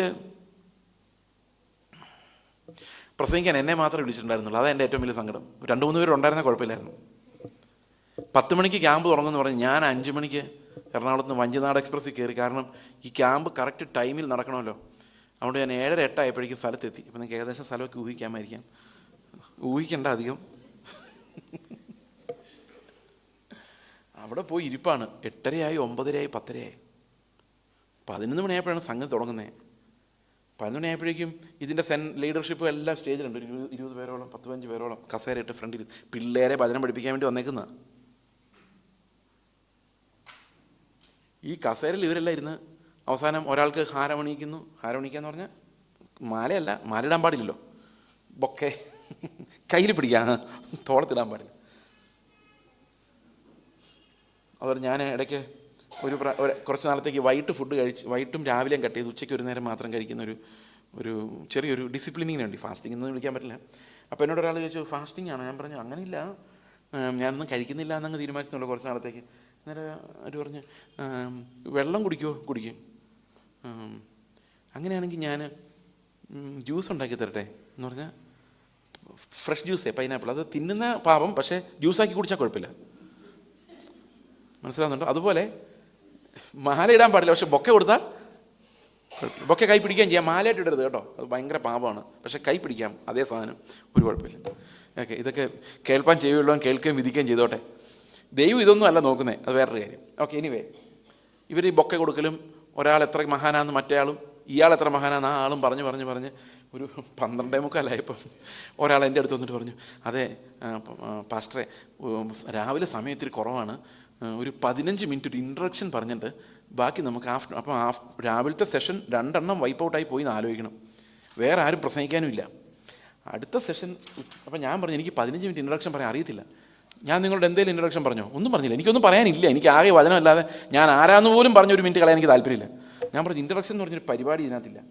അതുകൊണ്ട് ഈ 15 മിനിറ്റും കൂടെ ചേർത്ത് എനിക്ക് ഉച്ചയ്ക്കത്തെ 1.5 മണിക്കൂറുകൂടെ ചേർത്ത് ഒരു 1.25 മണിക്കൂർ ഇങ്ങ് തന്നാൽ മതി എന്ന് പറഞ്ഞു. അവർക്ക് സന്തോഷം, അവരുടെ മുഖത്തെ സന്തോഷം എനിക്ക് ഒരിക്കലും മറക്കാൻ പറ്റില്ല. കാരണം ധാന്യവും വീഞ്ഞും വർദ്ധിച്ചപ്പോൾ പോലും അവർക്ക് അത്രയും സന്തോഷമുണ്ടായിരുന്നു. ഈ പ്രസംഗമല്ലാതെ വേറൊന്നും മാറ്റാൻ പറ്റില്ല. വർഷിപ്പ് ലീഡേഴ്സ് വന്ന് അവരുടെ ഡം ഡം ഡം കേൾക്കാതെ ഒരു പരിപാടി അവിടെ നടക്കുകയില്ല. 2, കളി ചിരി ബഹളങ്ങളെല്ലാം അതിന് കറക്റ്റ് ടൈമിൽ നടന്നില്ലേ പിള്ളേർ പ്രശ്നം ഉണ്ടാക്കും. ആകെ ആർക്കും പരാതി ഇല്ലാത്തത് ഈ വചനം എടുത്ത് മാറ്റിയാൽ മാത്രം ആരും ഒന്നും ചോദിക്കാൻ പോകുന്നില്ല, അത് അവർക്കറിയാം. അത് കഴിഞ്ഞ് എനിക്ക് വിഷമം തോന്നിയതൊന്നുമല്ല, ഉച്ചയൂണിന് പിരിയാൻ നേരത്ത് അനൗൺസ് ചെയ്ത ആൾ പറയാം, ഉച്ചയ്ക്ക് ആഹാരം കഴിച്ചിട്ട് നിങ്ങൾ പെട്ടെന്ന് തന്നെ ഹോളിലേക്ക് മടങ്ങി വരണം, 4 മണിക്ക് ഇതെല്ലാം തീർത്തിട്ട് നമുക്ക് വടംവലി മത്സരം ഉള്ളതാണ്. എൻ്റെ പ്രിയ സഹോദരങ്ങളെ, വചനം പ്രസംഗിക്കാൻ ഞാൻ ഇരിക്കുക, ഇത് പ്രോഗ്രാമുകളുടെ ബഹളത്തിനകത്ത്. എന്നിട്ട് ഞാൻ ബൈബിൾ എടുത്തിട്ട് തുടങ്ങിയത് ഇങ്ങനെയാണ്, നിങ്ങൾക്കിത് വേണോ വേണ്ടോ എന്നൊന്നും എനിക്കറിയാൻ മേല സത്യമായിട്ടും. എന്നെ വിളിച്ചു, ഞാൻ വന്നു. നിങ്ങളുടെ ഈ സന്തോഷത്തിനിടയിലും പാട്ടും കൂത്തും വടംവലി മത്സരവും അതിനിടയ്ക്ക് ഇങ്ങനൊരു സാധനമായിട്ട് ഞാൻ നിങ്ങളെ ഡിസ്റ്റർബ് ചെയ്തതിൽ വളരെ സോറി പറഞ്ഞുകൊണ്ട് ഞാൻ ആരംഭിക്കുന്നു. ഇനി ഇതിനിടയിൽ വേറെ 1-2 പേര് ചിലപ്പോൾ കാണുമായിരിക്കും. ഇനി അവർ നിരാശപ്പെടണ്ട എന്ന് വിചാരിച്ച് ഞാൻ എന്തായാലും ഈ 1.5 മണിക്കൂർ എടുക്കുമെന്ന് പറഞ്ഞു. പിന്നെ അവരെന്നെ വിളിച്ചിട്ടില്ല. കാരണം പ്രോഗ്രാമുകളുടെ ബഹളം. ഇന്ന് പിള്ളേരെ എൻ്റർടൈൻ ചെയ്യിപ്പിക്കുന്നത് എങ്ങനെയാണെന്നാണ് പ്രിയ സഹോദരൻ നമ്മൾ നോക്കുന്നത്. ഇവരൊന്ന് കരഞ്ഞ് മാനസാന്തരപ്പെടണമെന്ന് ആർക്കും ആഗ്രഹമില്ല. ഇവർ പറയണം, ഈ പ്രാവശ്യത്തെ കൊള്ളാമായിരുന്നു, ക്യാമ്പ് തകർത്തു, അതൊന്ന് കേൾക്കാൻ വേണ്ടിയാണ്. ഒഴുകിപ്പോയിരിക്കുക നമ്മൾ എത്രയോ ദൂരെ, തിരിച്ചു വരാൻ പറ്റാത്തതുപോലെ ദൂരേക്ക് നമ്മുടെ പിള്ളേർ ഒഴുകിപ്പോയിരിക്കുക. ഇന്ന് അവരോട് ദൈവത്തെക്കുറിച്ച് പറഞ്ഞാലൊന്നും അവർക്കൊന്നും മനസ്സിലാവത്തില്ല. അവർക്ക് മനസ്സിലാവും, പക്ഷേ സുബോധം ഉണ്ടാവില്ല. ദൈവത്തിൻ്റെ അടുത്ത് എങ്ങനെയാണ് ചെല്ലേണ്ടതെന്ന് അവർക്കറിയില്ല, മാനസാന്തരപ്പെടേണ്ടത് എങ്ങനെയാണെന്ന് അറിയില്ല, രക്ഷിക്കപ്പെടേണ്ടത് എങ്ങനെയാണെന്ന് അറിയത്തില്ല. അതും ഞാൻ പറയാം ഒരു എക്സാമ്പിൾ. ഒരു ചർച്ച ചെന്നപ്പോൾ അവിടുത്തെ പിള്ളേരോട് ഞാൻ സംസാരിക്കായിരുന്നു. അപ്പോൾ അവരുടെയും ചോദിച്ചു, നിങ്ങളുടെ രക്ഷാനുഭവത്തെക്കുറിച്ചൊന്ന് പറയാം, എങ്ങനെ രക്ഷിക്കപ്പെട്ടത്? ആകെ വെള്ളത്തിലാവും ഞാനിപ്പോൾ ചോദിച്ചാൽ. പ്രിയ സഹോദരങ്ങളെ, നമ്മുടെ സഭയിൽ പിള്ളേർ രക്ഷിക്കപ്പെടാത്തൊരു ഇഷ്ടം പോലെയുണ്ട്. പിള്ളേരെന്ന് പറയുമ്പോൾ വലിയൊരു വിചാരിക്കും, ഓ പിള്ളേരെക്കുറിച്ചാണ്, നിങ്ങളും മോശമൊന്നുമില്ല. ഒത്തിരി പേരുണ്ട്. ഞാൻ അവരോട് ചോദിച്ചു, എങ്ങനെയാണ് രക്ഷിക്കപ്പെട്ടത്? അപ്പോൾ അവർ പറഞ്ഞു, ഞങ്ങൾ ICPFൻ്റെ ക്യാമ്പിന് പോയി, എനിക്ക് സന്തോഷമായി. ദൈവം ICPFൻ്റെ ചിലപ്പോൾ ശരിയായിരിക്കും, കാരണം ചർച്ചിൽ എങ്ങനെ രക്ഷയെക്കുറിച്ചൊന്നും പറയാൻ സാധ്യതയില്ല, കാരണം ഓൾറെഡി എല്ലാം രക്ഷിക്കപ്പെട്ടവരാണല്ലോ. ചിലപ്പോൾ ശരിയായിരിക്കും. അപ്പം പറഞ്ഞു, എന്താ ഒരു അങ്കിൾ അവിടെ പ്രസംഗിച്ചപ്പോൾ ഞങ്ങൾക്ക് ഭയങ്കര പാവബോധം ഉണ്ടായി, കർത്താവ് ഞങ്ങൾക്ക് വേണ്ടി മരിച്ചു എന്ന് വിശ്വസിച്ചു. ഓക്കെ, എൻ്റെ ചോദ്യം, അടുത്ത ചോദ്യം, അത്രയും നിങ്ങൾ പറഞ്ഞാൽ കറക്റ്റ്. എന്നാൽ ആ സമയത്ത് ദൈവത്തിൻ്റെ ആത്മാവ് നിങ്ങളെ വീണ്ടും ജനിപ്പിച്ചു എന്നോ, നിങ്ങൾ ദൈവത്തിൻ്റെ മക്കളായി മാറിയെന്നോ, നിങ്ങൾ നരകത്തെ വിട്ട് സ്വർഗത്തിലേക്കുള്ള അവകാശം പ്രാപിച്ചു എന്നോ നിങ്ങൾക്കറിയാമോ എന്ന് ചോദിച്ചു. അവരെന്നോട് ചോദിച്ച ചോദ്യം, അങ്ങനെയൊക്കെ ഉണ്ടോ അങ്കിളെന്ന് ഞാൻ ചോദിച്ചപ്പോൾ നിങ്ങൾ വിചാരിക്കായിരിക്കും, നിങ്ങൾ തന്നെ വിചാരിച്ചില്ലേ, ഓ അത്രയായല്ലോ, അവർ രക്ഷിക്കപ്പെട്ടവരാണല്ലോ എന്ന്, അല്ലേ? രക്ഷയുടെ ഏറ്റവും പ്രധാനപ്പെട്ട ഭാഗമായിട്ട് നമ്മൾ മനസ്സിലാക്കേണ്ട വീണ്ടും ജനനം എന്താണെന്ന് ഇന്ന് ആളുകൾക്കറിയില്ല. എങ്ങനെയാണ് പുതിയ സൃഷ്ടിയാകുന്നത്? എങ്ങനെയാണ് അവൻ്റെ ആത്മാവ് നമ്മളിൽ ഒരു ക്രിയേഷൻ നടത്തുന്നത്? ഒരു പുതിയ സൃഷ്ടി, ക്രിസ്തുവിൻ്റെ സ്വഭാവമുള്ള ഒരു പുതുമനുഷ്യനെ എങ്ങനെയാണ് നമ്മുടെ ഉള്ളിൽ ഉരുവാക്കുന്നത്? അറിയത്തില്ല. നമ്മൾ ഒഴുകിപ്പോയിരിക്കുക, സഭയായി പ്രോഗ്രാമുകളിലേക്ക് ഒഴുകിപ്പോയിരിക്കുക. വേറെ ഒന്ന് സ്വയനീതിയിലേക്കുള്ള ഒഴുക്കുക. നമ്മൾ ചെയ്യുന്ന പ്രവൃത്തികളിൽ ഭയങ്കര തൃപ്തിയാണ്, മറ്റുള്ളവരെക്കാൾ നമ്മൾ നല്ലവരാണെന്നുള്ളതിൽ നമ്മൾ ആശ്വസിച്ചിരിക്കുക. അതുകൊണ്ട് നമ്മൾ ഒഴുകി നമ്മൾ വിശുദ്ധന്മാരുടെ ഓരോരോ ഐലൻഡുകൾ ഉണ്ടാക്കി വെച്ചിരിക്കുക. ഇനി മൂന്നാമതൊരു വലിയ ഒഴുക്കുണ്ട്. എന്താണെന്നറിയോ? മനുഷ്യരിലേക്ക് ഒഴുകും. നേതാക്കന്മാർ, ലീഡേഴ്സിന് നേരെ ഒഴുകുന്ന ജനം. പ്രിയ സഹോദരങ്ങളെ, ലീഡേഴ്സിന് നേരെ ഒഴുകുന്ന ജനം, ബൈബിൾ ടീച്ചേഴ്സിൻ്റെ ചുറ്റും കൂടുന്ന ജനം. ഇത് അതിനേക്കാൾ അപകടകരമായൊരു കാര്യമാണ്. ഓ ഞങ്ങൾ ആ ടീച്ചറുടെ വചനമാണ് കേൾക്കുന്നത്, എപ്പോഴും ഞാൻ കേൾക്കും കേട്ടോ CD വെച്ച്. ഞാനൊരു ദിവസം ഒരു ചർച്ച ചെന്നപ്പോൾ ഒരു പയ്യനെ കുറിച്ച് അവിടുത്തെ പാസ്റ്റർ പറയാം, ചേസ് പാസ്റ്ററെ, ഈ മോനുണ്ടല്ലോ, ചേസ് പാസ്റ്റർ പ്രസംഗം മാത്രമേ കേൾക്കത്തുള്ളൂ, അവൻ്റെ മൊബൈൽ ഫോണിൽ അത് മാത്രമേ ഉള്ളൂ. ഞാൻ പറഞ്ഞു വരാൻ പറഞ്ഞു, എല്ലാം അഴിപ്പിച്ച് കളയാൻ പറഞ്ഞു, മാച്ച് കളയാൻ പറഞ്ഞു. കാരണം അവൻ എൻ്റെ പുറകെ വന്നാൽ എന്താ സംഭവിക്കുന്നറിയോ? ഞാൻ യേശുവിനോട് അവനെ ചേർക്കുകയല്ല, അവൻ എന്നോട് ചേർക്കും. യേശുവിനോട് ചേർക്കാത്തവൻ സത്യത്തിൽ ചിതറിക്കുക ചെയ്യുന്നത്. മത്തായിയുടെ സുവിശേഷം 12:30 പറയുന്നു, എനിക്ക് അനുകൂലമല്ലാത്തവൻ എനിക്ക് പ്രതികൂലമാണ്, എന്നോട് ചേർക്കാത്തവൻ സത്യത്തിൽ ചിതറിച്ച് കളയുകയാണ് ചെയ്യുന്നത്. അപ്പോൾ നമ്മൾ ഒഴുകിപ്പോകുന്നത് ക്രിസ്തു എന്ന ആ ഏക മണവാളന് വിവാഹ നിശ്ചയം കഴിഞ്ഞവരെന്നുള്ള അവസ്ഥയിൽ നിന്ന് നമ്മൾ ഒഴുകി പ്രോഗ്രാമുകളിലേക്കും മനുഷ്യരിലേക്കും നേതാക്കന്മാരിലേക്കും ടീച്ചേഴ്സിലേക്കും അത്ഭുത പ്രവർത്തകരിലേക്കും. ചില ആൾക്കാർ പറയുന്നത് ഇങ്ങനെയാണ്, ഓ എൻ്റെ ബ്രദറെ, ആ പാസ്റ്റർ പ്രാർത്ഥിച്ചാൽ നടക്കാത്ത കാര്യമൊന്നുമില്ല. റോങ്. എന്തുകൊണ്ട് റോങ് എന്നറിയോ? അങ്ങനെ പ്രാർത്ഥനാപരമുള്ള ആരെയും ദൈവം പുതിയ നിയമത്തിൽ നിയോഗിച്ചിട്ടില്ല. പുതിയ നിയമത്തിൽ പ്രാർത്ഥനാ വരം എന്നൊരു വരമില്ല.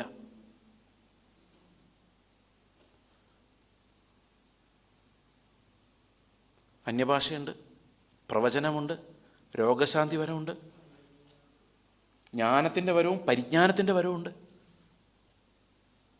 സഹായിക്കാനുള്ള വരമുണ്ട്, ശുശ്രൂഷിക്കാനുള്ള വരമുണ്ട്. പ്രാർത്ഥിക്കാൻ വരം ലഭിച്ച ആളുകളൊന്നുമില്ല.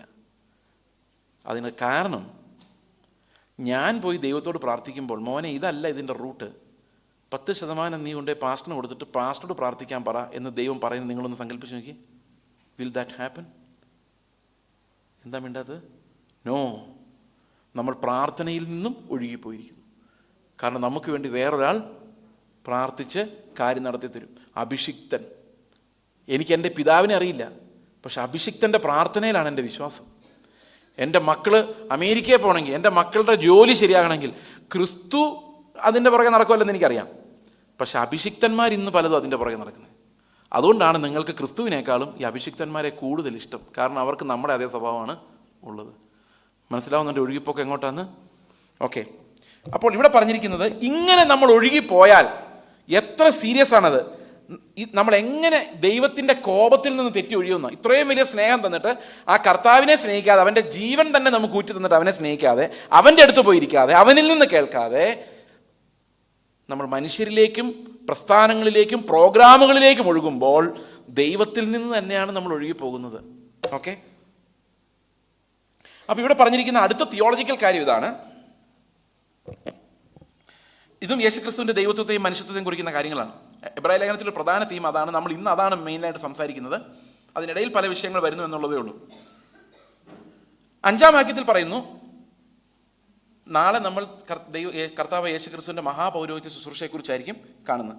5-ാം വാക്യത്തിൽ പറയുന്നു, നാം പ്രസ്താവിക്കുന്ന ഭാവി ലോകത്തെ അവൻ ദൂതന്മാർക്കല്ലല്ലോ കീഴ്പ്പെടുത്തിയത്, എന്നാൽ മനുഷ്യനെ നീ ഓർക്കേണ്ടതിന് അവൻ എന്ത്, മനുഷ്യപുത്രനെ സന്ദർശിക്കേണ്ടതിന് അവൻ എന്തുമാത്രം, നീ അവനെ ദൂതന്മാരെക്കാൾ അല്പം മാത്രം താഴ്ത്തി തേജസ്സും ബഹുമാനവും നീ അവനെ അണിയിച്ചിരിക്കുന്നു. നിന്റെ കൈകളുടെ പ്രവൃത്തികൾക്ക് നീ അവനെ അധിപതിയാക്കി സകലതും അവൻ്റെ കാൽ കീഴിലാക്കിയിരിക്കുന്നു. ആരെക്കുറിച്ചാണ് പറയുന്നത്? ആരെക്കുറിച്ചാണ് പറയുന്നത്? മനുഷ്യനെ കുറിച്ചാണ് പറയുന്നത്. മനുഷ്യനെ സൃഷ്ടിക്കുമ്പോൾ അവൻ ദൂതന്മാരിലും അല്പം താണവനായിരുന്നു. അവൻ അങ്ങനെയായിരുന്നു ആക്കിയിരുന്നത്. എന്നാൽ വീണ്ടെടുക്കപ്പെട്ട് കഴിയുമ്പോൾ അവൻ ദൂതന്മാരെക്കാളും ഉയരത്തിൽ ക്രിസ്തുവിൻ്റെ കൂടെയാണ് ഇരിക്കുന്നത്. മനുഷ്യൻ സൃഷ്ടിക്കപ്പെടുമ്പോൾ അവന് ദൂതന്മാരുടെ അത്രയും കഴിവുണ്ടായിരുന്നില്ല. പക്ഷെ അവൻ സകലവും അവൻ്റെ കാൽക്കീഴിലായിരുന്നു. സകലതും അവൻ്റെ കാൽക്കീഴിലായിരുന്നു. പക്ഷേ അവൻ ദൂതന്മാരുടെ പോലെ ഒരു ഹയർ പ്ലെയിനിലല്ല അവൻ ജീവിച്ചിരുന്നത്, അവൻ മണ്ണിൽ തന്നെയാണ്. എന്നാൽ വീണ്ടെടുക്കപ്പെട്ട് കഴിയുമ്പോൾ നാം ദൂതന്മാരിലും ഉന്നതനായ ക്രിസ്തുവിൽ ആണ്, ക്രിസ്തുവിനോട് കൂടെ സിംഹാസനത്തിലാണ് ഇരിക്കുന്നത്. അതുകൊണ്ട് നാം ദൂതന്മാരെക്കാളും ഉയർന്നൊരു തലത്തിലേക്കാണ് ഇനി നമ്മുടെ വീണ്ടെടുപ്പിന് ശേഷം നമ്മൾ കടന്നു പോകാൻ പോകുന്നത്. അതുകൊണ്ട് നമ്മൾ മനസ്സിലാക്കേണ്ട ഒരു പ്രധാനപ്പെട്ട കാര്യം, വീണ്ടെടുക്കപ്പെട്ട നമ്മളെ ആയിരുന്നു ദൈവം സമയത്തിന് മുൻപേ കണ്ടത്. അതുകൊണ്ട് ആദം പാപം ചെയ്യുമെന്ന് ദൈവത്തിന് മുൻപേ അറിയാമായിരുന്നു. വലിയൊരു പ്രശ്നത്തിലേക്ക് നമ്മൾ വരുവാണ്. ആദം പാപം ചെയ്യുമെന്ന് ദൈവത്തിന് അറിയാമായിരുന്നു. കാരണം ആദം പാപം ചെയ്തില്ലായിരുന്നുവെങ്കിൽ നമ്മുടെ അവസ്ഥ എന്താകുമായിരുന്നു? നമ്മളിപ്പോൾ എവിടെ ആയിരുന്നേനെ? ഏദൻ തോട്ടത്തിൽ തന്നെ നല്ല ഒന്നാന്തരം പഴവും കഴിച്ച്, കാർബൈഡും മറ്റ് പ്രശ്നങ്ങളും മയക്കുമരുന്നൊന്നും ഇല്ലാത്ത നല്ല ശുദ്ധമായ പഴം കഴിച്ച്, തുണി വാങ്ങിക്കാൻ വേണ്ട, ഒരു ചിന്തകളും ഇല്ലാതെ ഇങ്ങനെ തുള്ളിക്കളിച്ച് മൃഗങ്ങളുടെ കൂടെ മാൻ്റെ കൂടെയൊക്കെ നടന്നേനെ അല്ലേ? എന്ത് രസമായിരുന്നേനെ അല്ലേ? പക്ഷെ നമ്മളെല്ലാവരും ആദമിൽ തികഞ്ഞവരായി പോയേനെ. പക്ഷെ ദൈവത്തിൻ്റെ ഉദ്ദേശം ആദമിൽ തികഞ്ഞ കുറേ ആൾക്കാരെ സംഘടിപ്പിക്കുക എന്നുള്ളതായിരുന്നില്ല, ക്രിസ്തുവിൽ തികഞ്ഞ കുറേ ആളുകളെ നിത്യതയിൽ നേടുക എന്നുള്ളതായിരുന്നു. ഈ ആദമിൽ തികഞ്ഞവരും ക്രിസ്തുവിൽ തികഞ്ഞവരും തമ്മിൽ വലിയൊരു വ്യത്യാസമുണ്ട്. ആദമിന് ദൈവത്തിൻ്റെ ശക്തി മാത്രമേ അറിയത്തുള്ളൂ. എന്നാൽ നമുക്ക് ദൈവത്തിൻ്റെ ബലഹീനത അറിയാം. ദൈവത്തെക്കുറിച്ചുള്ള അറിവാണ് നിത്യജീവൻ. ആദമിന് ദൈവത്തിൻ്റെ ശക്തി അറിയാം, സൃഷ്ടിയെക്കുറിച്ച് അറിയാം. പക്ഷെ നമുക്ക് ദൈവത്തിൻ്റെ ബലഹീനതയെക്കുറിച്ച് അറിയാം. എന്താണ് നമ്മൾ ദൈവത്തിൻ്റെ ബലഹീനത? നിങ്ങൾ ദൈവത്തിൻ്റെ ബലഹീനത കണ്ടിട്ടുണ്ടോ? അറിഞ്ഞിട്ടുണ്ടോ? നിങ്ങളോടുള്ള അവൻ്റെ സ്നേഹമാണ് അവൻ്റെ ബലഹീനത. ദൈവം പറയുന്ന ഈ മനുഷ്യനാണ് എൻ്റെ ബലഹീനത, അവനെ കളയാൻ തോന്നുന്നില്ല, അതാണ് അവൻ്റെ ബലഹീനത. ദൈവത്തിന് നമ്മളൊരു ബലഹീനത അല്ലായിരുന്നെങ്കിൽ നമ്മൾ എല്ലാം അങ്ങോട്ട് തൂത്തുപറക്കി നരകത്തിലിട്ടിട്ട് ദൈവം പറഞ്ഞേനെ പുതിയ കുറേ എണ്ണത്തിനെ ഉണ്ടാക്കാം. അപ്പോൾ ദൂതന്മാർ അവനെ ആരാധിച്ചുകൊണ്ടിരുന്നേനെ. ദൂതന്മാർ പറഞ്ഞേനെ ഈ വൃത്തികെട്ട ഒരെണ്ണത്തിനെ സ്വർഗത്തിൽ കയറ്റാത്ത ദൈവം എത്ര നീതിമാൻ എന്നും പറഞ്ഞ് ആരാധിച്ചേനെ. ദൈവത്തിനൊരു കുറവുണ്ടാവില്ലായിരുന്നു, ആരാധനയ്ക്കും കുറവുണ്ടാവില്ലായിരുന്നു. പക്ഷെ അവൻ തീരുമാനിച്ചു അത് വേണ്ട, എൻ്റെ സ്നേഹം എന്താണെന്ന് കാണിച്ചു കൊടുക്കാൻ ഏറ്റവും നല്ലത് ഈ വൃത്തികെട്ടവന്മാരാണ്. ഇവരെ സ്നേഹിക്കുമ്പോഴാണ്, ദൂതന്മാരെ സ്നേഹിച്ച് അത്രയും മനസ്സിലാവില്ല, ചേസിനെ പോലെയുള്ള ഒന്നിനും കൊള്ളാത്തവനെ സ്നേഹിക്കുമ്പോഴാണ് ദൈവത്തിൻ്റെ സ്നേഹം എത്ര ഭയങ്കരമാണെന്ന് ആളുകൾ അറിയാം. നമ്മളെപ്പോലുള്ള ആൾക്കാരെ സ്നേഹിക്കുമ്പോൾ അത് വലിയ കാര്യമായിട്ട് തോന്നില്ല. പക്ഷെ ഒന്നിനും കൊള്ളാത്ത, നമുക്ക് തിരിച്ചൊരു സഹായം ചെയ്യാൻ പറ്റാത്ത, വെറും വേസ്റ്റായെന്ന് വിചാരിക്കുന്ന ആൾക്കാരെ എടുത്തുകൊണ്ടൊന്ന് സ്നേഹിക്കുമ്പോഴാണ് സ്നേഹം എന്താണെന്ന് വെളിപ്പെടുന്നത്. അപ്പോൾ ദൈവത്തിന് അവൻ്റെ സ്നേഹത്തെ മഹത്വത്തിൽ കാണിക്കണമെങ്കിൽ എന്നെ പോലെ നികൃഷ്ടരായ ആളുകളുടെ മേൽ അവൻ്റെ സ്നേഹത്തെ വെളിപ്പെടുത്തണമായിരുന്നു. ഇപ്പം മനസ്സിലായി നമ്മൾ എങ്ങനെ അകത്തായതെന്ന്. അപ്പം ദൈവം നമ്മെ സ്നേഹിച്ചു, നമ്മെ ഒരു ബലഹീനതയായി കണ്ടു. നമുക്കറിയാം ഉന്നതരായ ആൾക്കാരെ അല്ല ദൈവം തിരഞ്ഞെടുക്കുന്നത്, നമ്മളെപ്പോലെ ബലഹീനരായ ആൾക്കാരെയാണ്. പിശാച് അങ്ങനെയല്ല, പിശാച് വളരെ മിടുക്കന്മാരായ ആൾക്കാരെയാണ് തിരഞ്ഞെടുക്കുന്നത്, അല്ലേ? നമുക്കറിയാം. ഇപ്പം എന്നെപ്പോലെ ഒരുത്തനെ തിരഞ്ഞെടുത്തിട്ട് പിശാചിന് വലിയ പണിയൊന്നും നടക്കാനില്ല, എന്നെ നരകത്തിൽ കൊണ്ടുപോകാന്നുള്ളതേ ഉള്ളൂ. പക്ഷെ നല്ല സുന്ദരനോ സുന്ദരിയായ ഒരാളെ കണ്ടുപിടിച്ചാൽ പിശാചിന് ഒരു 10,000 എണ്ണത്തിന് അതിൻ്റെ കൂടെ നരകത്തിൽ കൊണ്ടുപോകാം. മനസ്സിലായോ? ഒരു സുന്ദരിയായ സ്ത്രീയുടെ പുറകെ, അല്ലെങ്കിൽ ഒരു സുന്ദരനായ പുരുഷൻ്റെ പുറകെ എത്രയോ ആൾക്കാർ പോയി നശിക്കുന്നു. ഒരു കഴിവുള്ള, ഒരു എന്താ പറയുന്നത്, സോൾ പവറുള്ള, അധികാരമുള്ള ഒരാളുടെ കൂടെ എത്ര പേരാ ചാവാനും തല്ലാനും പോയി നശിച്ചു പോകുന്നത്. പക്ഷെ നമ്മളെപ്പോലുള്ളവരുടെ ആരും വരാൻ പോകുന്നില്ല. പിശാചിനും നമ്മളെ വലിയ പ്രയോജനമൊന്നുമില്ല. പിന്നെ നമ്മുടെ ഒരു ആത്മാവിനെ അവനെ നശിപ്പിക്കാം, അത്രയേ ഉള്ളൂ. എന്നാൽ ദൈവം ഒരാളെ തിരഞ്ഞെടുക്കുമ്പം നേരെ തിരിച്ചാ. ദൈവം തിരഞ്ഞെടുക്കുന്ന ഒരു കഴിവും ഇല്ലാത്തവരെയാ. അതുകൊണ്ട് ഈ താലന്ത് പരിശോധന പോലുള്ള പരിപാടികൾ ഉടനെ നിർത്തണമെന്ന് എനിക്കൊരു അഭിപ്രായമുള്ളത്. നിങ്ങൾ എല്ലാ സഭയിലും ഞാനിത് പറയാറുണ്ട്. AG പോകുമ്പോഴും, ചർച്ച് ഓഫ് ഗോഡ് പോകുമ്പോഴും, IPC പോകുമ്പോഴും, നിങ്ങളുടെ താലന്ത് ദൈവത്തിന് ആവശ്യമില്ല. അപ്പം നിങ്ങളിപ്പോൾ പറയും താലന്തുകളുടെ ഉപമയോ പാസ്റ്ററെ. അത് ജനിച്ചപ്പോഴേ അവരെ ഗർഭപാത്രത്തിൽ നിന്ന് അമ്മയുടെ ജീനുകളിൽ നിന്ന് കൊണ്ടുവന്ന താലന്തല്ല, അവരുടെ യജമാനൻ അവരെ വിനിമയം ചെയ്യാൻ ഏൽപ്പിച്ച താലന്താ. നമ്മൾ ഈ പറയുന്ന താലന്തുകളുണ്ടല്ലോ, അത് മരിച്ചാലേ, ദൈവത്തിന് മുമ്പിൽ മരിച്ചാലേ നമ്മളെ ദൈവത്തിന് ഉപയോഗിക്കാൻ പറ്റുള്ളൂ. അതിൻ്റെ ഇമ്പാക്റ്റ് ശരിക്കും മനസ്സിലാക്കിയിട്ടുള്ള ഒരാളാണ് ഞാൻ. കഴിവുകളെ വെച്ച് പ്രസംഗിച്ചുകൊണ്ടിരുന്ന ആളാണ്. പുസ്തകം നോക്കിയും വായിച്ചും പഠിച്ചും, ഗ്രീക്ക്, ഹീബ്രു, എക്സിജിസ്. കർത്താവ് പറഞ്ഞു എല്ലാം നിർത്തിക്കോളാൻ പറഞ്ഞു, നീ പ്രസംഗിക്കാതിരിക്കാൻ പറഞ്ഞു. 3 വർഷം വാ തുറക്കാൻ സമ്മതിച്ചില്ല, അടങ്ങിയിരുന്നു. പിള്ളേരെ നോക്കി, ടോയ്ലറ്റ് കഴുകി എന്ന് പറഞ്ഞാൽ പിള്ളേരുടെ വിസർജനങ്ങൾ ക്ലീൻ ചെയ്തു, അവരെ പരിപാലിച്ചു, വീട്ടിൽ കുത്തിയിരുന്നു. പിള്ളേരെന്ന് പറഞ്ഞാൽ എടുത്തു വളർത്തിയ പിള്ളേർ, സ്വന്തം മോൻ. നമ്മുടെ താലന്തുകളല്ല ദൈവത്തിന് വേണ്ടത്, നമ്മുടെ തകർന്ന ഹൃദയമാണ്. ഇതിൻ്റെ ഏറ്റവും വലിയ വ്യത്യാസം നമ്മൾ മനസ്സിലാക്കുന്നത്, ഇന്നത്തെ വർഷിപ്പ് മുഴുവൻ താലന്തുകളുടെ പ്രദർശനമാണ്. താലന്തുള്ളവർക്ക് ഇന്ന് വർഷിപ്പ് ചെയ്യാൻ പറ്റുള്ളൂ. എന്നെപ്പോലെ പറപറ ശബ്ദമുള്ളവർ, അവർക്കുള്ളതല്ല വർഷിപ്പ്. എന്നോട് ബദേൽ ബൈബിൾ കോളേജിൽ ഒരു സാറ് പറഞ്ഞിട്ടുണ്ട്, KJ മാത്സ് സാർ ഒരിക്കൽ പറഞ്ഞത്, മോൻ എത്ര വേണേലും പ്രസംഗിച്ചു, ദയവായിട്ട് പാട്ട് മാത്രം പാടിയേക്കരുത്. കാരണം അത്ര മനോഹരമായിട്ട് പാടുന്ന ഒരാളാണ് ഞാൻ. പക്ഷെ ദൈവത്തിന് ഇഷ്ടം ഈ മനോഹരമായ ശബ്ദത്തെക്കാളും നുറുങ്ങിയ ഹൃദയത്തെയാണ്. താലന്തുകളല്ല അവൻ നോക്കുന്നത്, അവിടെ ഇരുന്ന് ഞരങ്ങുന്ന ഒരു ആത്മാവിൻ്റെ തേങ്ങൽ മാത്രം അവൻ നോക്കുന്നുള്ളൂ. നിങ്ങളുടെ ശ്രുതിയും ബഹളവും എല്ലാം പൊട്ടിപ്പൊക്കോട്ടെ, സംഗതി ഒന്നും വരണ്ട, അകത്ത് ഹൃദയത്തിൽ എൻ്റെ കർത്താവേ എന്നൊരു വിളി വന്നാൽ മതി. അതുമാത്രമേ ആരാധനയായി മുകളിലോട്ട് പോകുള്ളൂ. ഇന്നത്തെ പാട്ടുകൾ എഴുതുന്നതെല്ലാം ഉണ്ടല്ലോ, ഈ ക്രിസ്തുവിനെ അകത്ത് അനുഭവിക്കുന്നവരല്ല, കീബോർഡിൽ അനുഭവിക്കുന്നവരാണ് ഈ പാട്ട് എഴുതുന്നത്. അതുകൊണ്ടാണ് ഇന്നത്തെ പാട്ടിനൊന്നും ഒരു ദിക്കില്ലാതെ പോകുന്നത്. എഴുതി വെച്ചിരിക്കുന്നത് എന്താണെന്നോ എവിടെ അവസാനിപ്പിച്ചെന്ന് എഴുതിയവർക്ക് പോലും അറിയാൻ മേലാത്ത അവസ്ഥയാണ്. പക്ഷെ ഒരു 50-60 വർഷങ്ങൾക്ക് മുമ്പ് ഒരാളൊരു പാട്ട് എഴുതിയാൽ അതിനകത്ത് ഒരു മിസ്റ്റേക്ക് ഉണ്ടാവില്ല. അത് സോളിഡ് ദൈവവചനമായിരിക്കും. നിങ്ങൾ ശ്രദ്ധിച്ചിട്ടുണ്ടോ? പഴയ പാട്ടുകൾ പാടുമ്പം ഇന്ന് എന്തെഴുതിയാലും പ്രശ്നമാണ്. കാരണം അന്ന് ഭക്തന്മാരാണ് പാട്ട് എഴുതിക്കൊണ്ടിരുന്നത്, ഇന്ന് വർഷിപ്പ് ലീഡേഴ്സാണ് ഇത് എഴുതുന്നത്. ഇതെല്ലാം ഒഴുകിപ്പോക്കിൻ്റെ ലക്ഷണങ്ങളാണ് നമ്മൾ കാണിച്ചുകൊണ്ടിരിക്കുന്നത്. ഈ ടാലൻറ്റ് പരിശോധന, നിങ്ങൾക്കറിയാം, ദൈവം താലന്തുകളെയല്ല നുറുങ്ങിയ ഹൃദയത്തെ നോക്കുന്നതിൻ്റെ എക്സാമ്പിളുണ്ട് ബൈബിളിൽ. പത്രോസിനെയും പൗലോസിനെയും കർത്താവ് ശിഷ്യന്മാരായി തിരഞ്ഞെടുത്തു. പൗലോസിനെ പുനരുത്ഥാനത്തിന് ശേഷവും പത്രോസിനെ ജീവിതകാലത്തും. എന്നാൽ പത്രോസിന് ഒരു ജ്ഞാനം ഉണ്ടായിരുന്ന ആളല്ല പത്രോസ്. പൗലോസ് അങ്ങനെയല്ല. പൗലോസ് ഭയങ്കര ജ്ഞാനിയായി. സത്യം പറഞ്ഞാൽ ഞാനായിരുന്നു കർത്താവിൻ്റെ സ്ഥാനത്തെങ്കിൽ പത്രോസിനെ ഒരു കാരണവശാലും സെന്നിദ്രിയൻ സംഘത്തോടും യഹൂദന്മാരുടെ സുവിശേഷം പറയാൻ വിടുകയല്ല. പൗലോസിനെ വിടുള്ളൂ. കാരണം പൗലോസാണ് ഗമാലിയേലിൻ്റെ പാദപീഠത്തിലിരുന്ന് പഠിച്ച് പഴയ നിയമം മുഴുവൻ വ്യാഖ്യാനിക്കാൻ അറിയാവുന്ന എക്സ്പേർട്ട്. പൗലോസാണ്. പത്രോസിന് അറിയാൻ വയ്യ. പത്രോസ് എന്ന ഈ സെന്നിദ്രിയൻ സംഘത്തിലും മഹാന്മാരായ പണ്ഡിതന്മാരുടെ മുമ്പിലും ഇങ്ങനെ തുറന്നാൽ മതി, ബാക്കി ദൈവം പറഞ്ഞോളൂ. ഇറങ്ങിപ്പോയി കഴിയുമ്പം പത്രോസ് പറയും, എൻ്റെ കർത്താവേ, ഞാനതല്ല എങ്ങനെ പറഞ്ഞു, എനിക്കറിയാൻ മേല, മഹത്വം നിനക്ക്. പൗലോസ് ആയിരുന്നെങ്കിലോ അങ്ങനെ പറയാൻ പറ്റില്ല. ഇപ്പുറത്ത് പൗലോസ് വലിയ ജ്ഞാനമൊക്കെ വെച്ചോണ്ട് നേരെ പോകുന്നതാണ് ബർബരന്മാരുടെ ഇടയിൽ കൊരിന്ത്യൻ സഭയിൽ. അവർക്ക് ഒരൊറ്റ അക്ഷരാഭ്യാസം ഉള്ളൊരു പോലും അവിടെ ഇല്ല. പൗലോസ് ഗമാലിയേൽ അത് ഇതെന്ന് പറഞ്ഞാൽ ഒന്നും ഇവർക്ക് മനസ്സിലാവില്ല.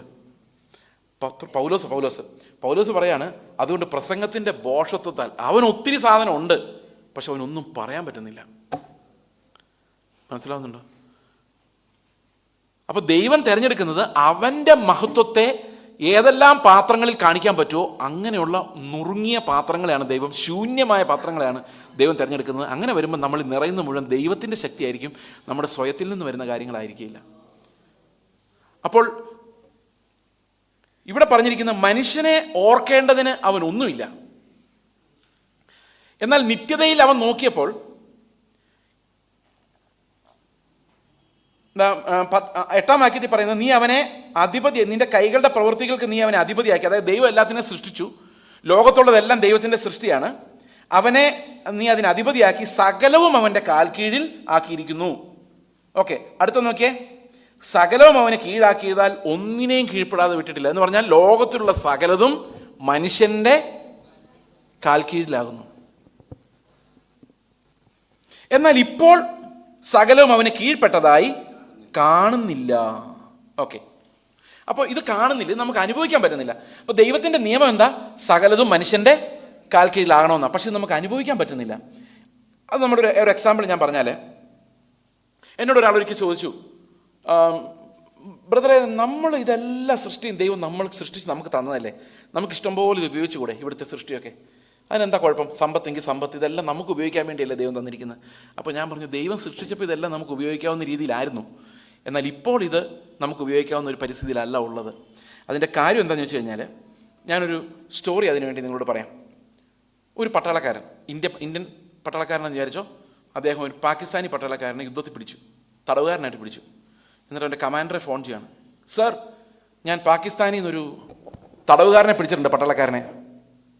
അപ്പോൾ ഈ കമാൻഡർ പറഞ്ഞു, നീ ഒരു കാര്യം ചെയ്യ്, അവനെ കൊണ്ട് പെട്ടെന്ന് നിങ്ങൾ വാ. ഇപ്പം പറഞ്ഞു, യെസ് സർ. ഫോൺ വെച്ച് 2 മിനിറ്റ് കഴിഞ്ഞപ്പോൾ പിന്നെയും വിളിച്ചു, സാർ എന്താടാ? അവൻ എൻ്റെ കൂടെ വരുന്നില്ല സാർ.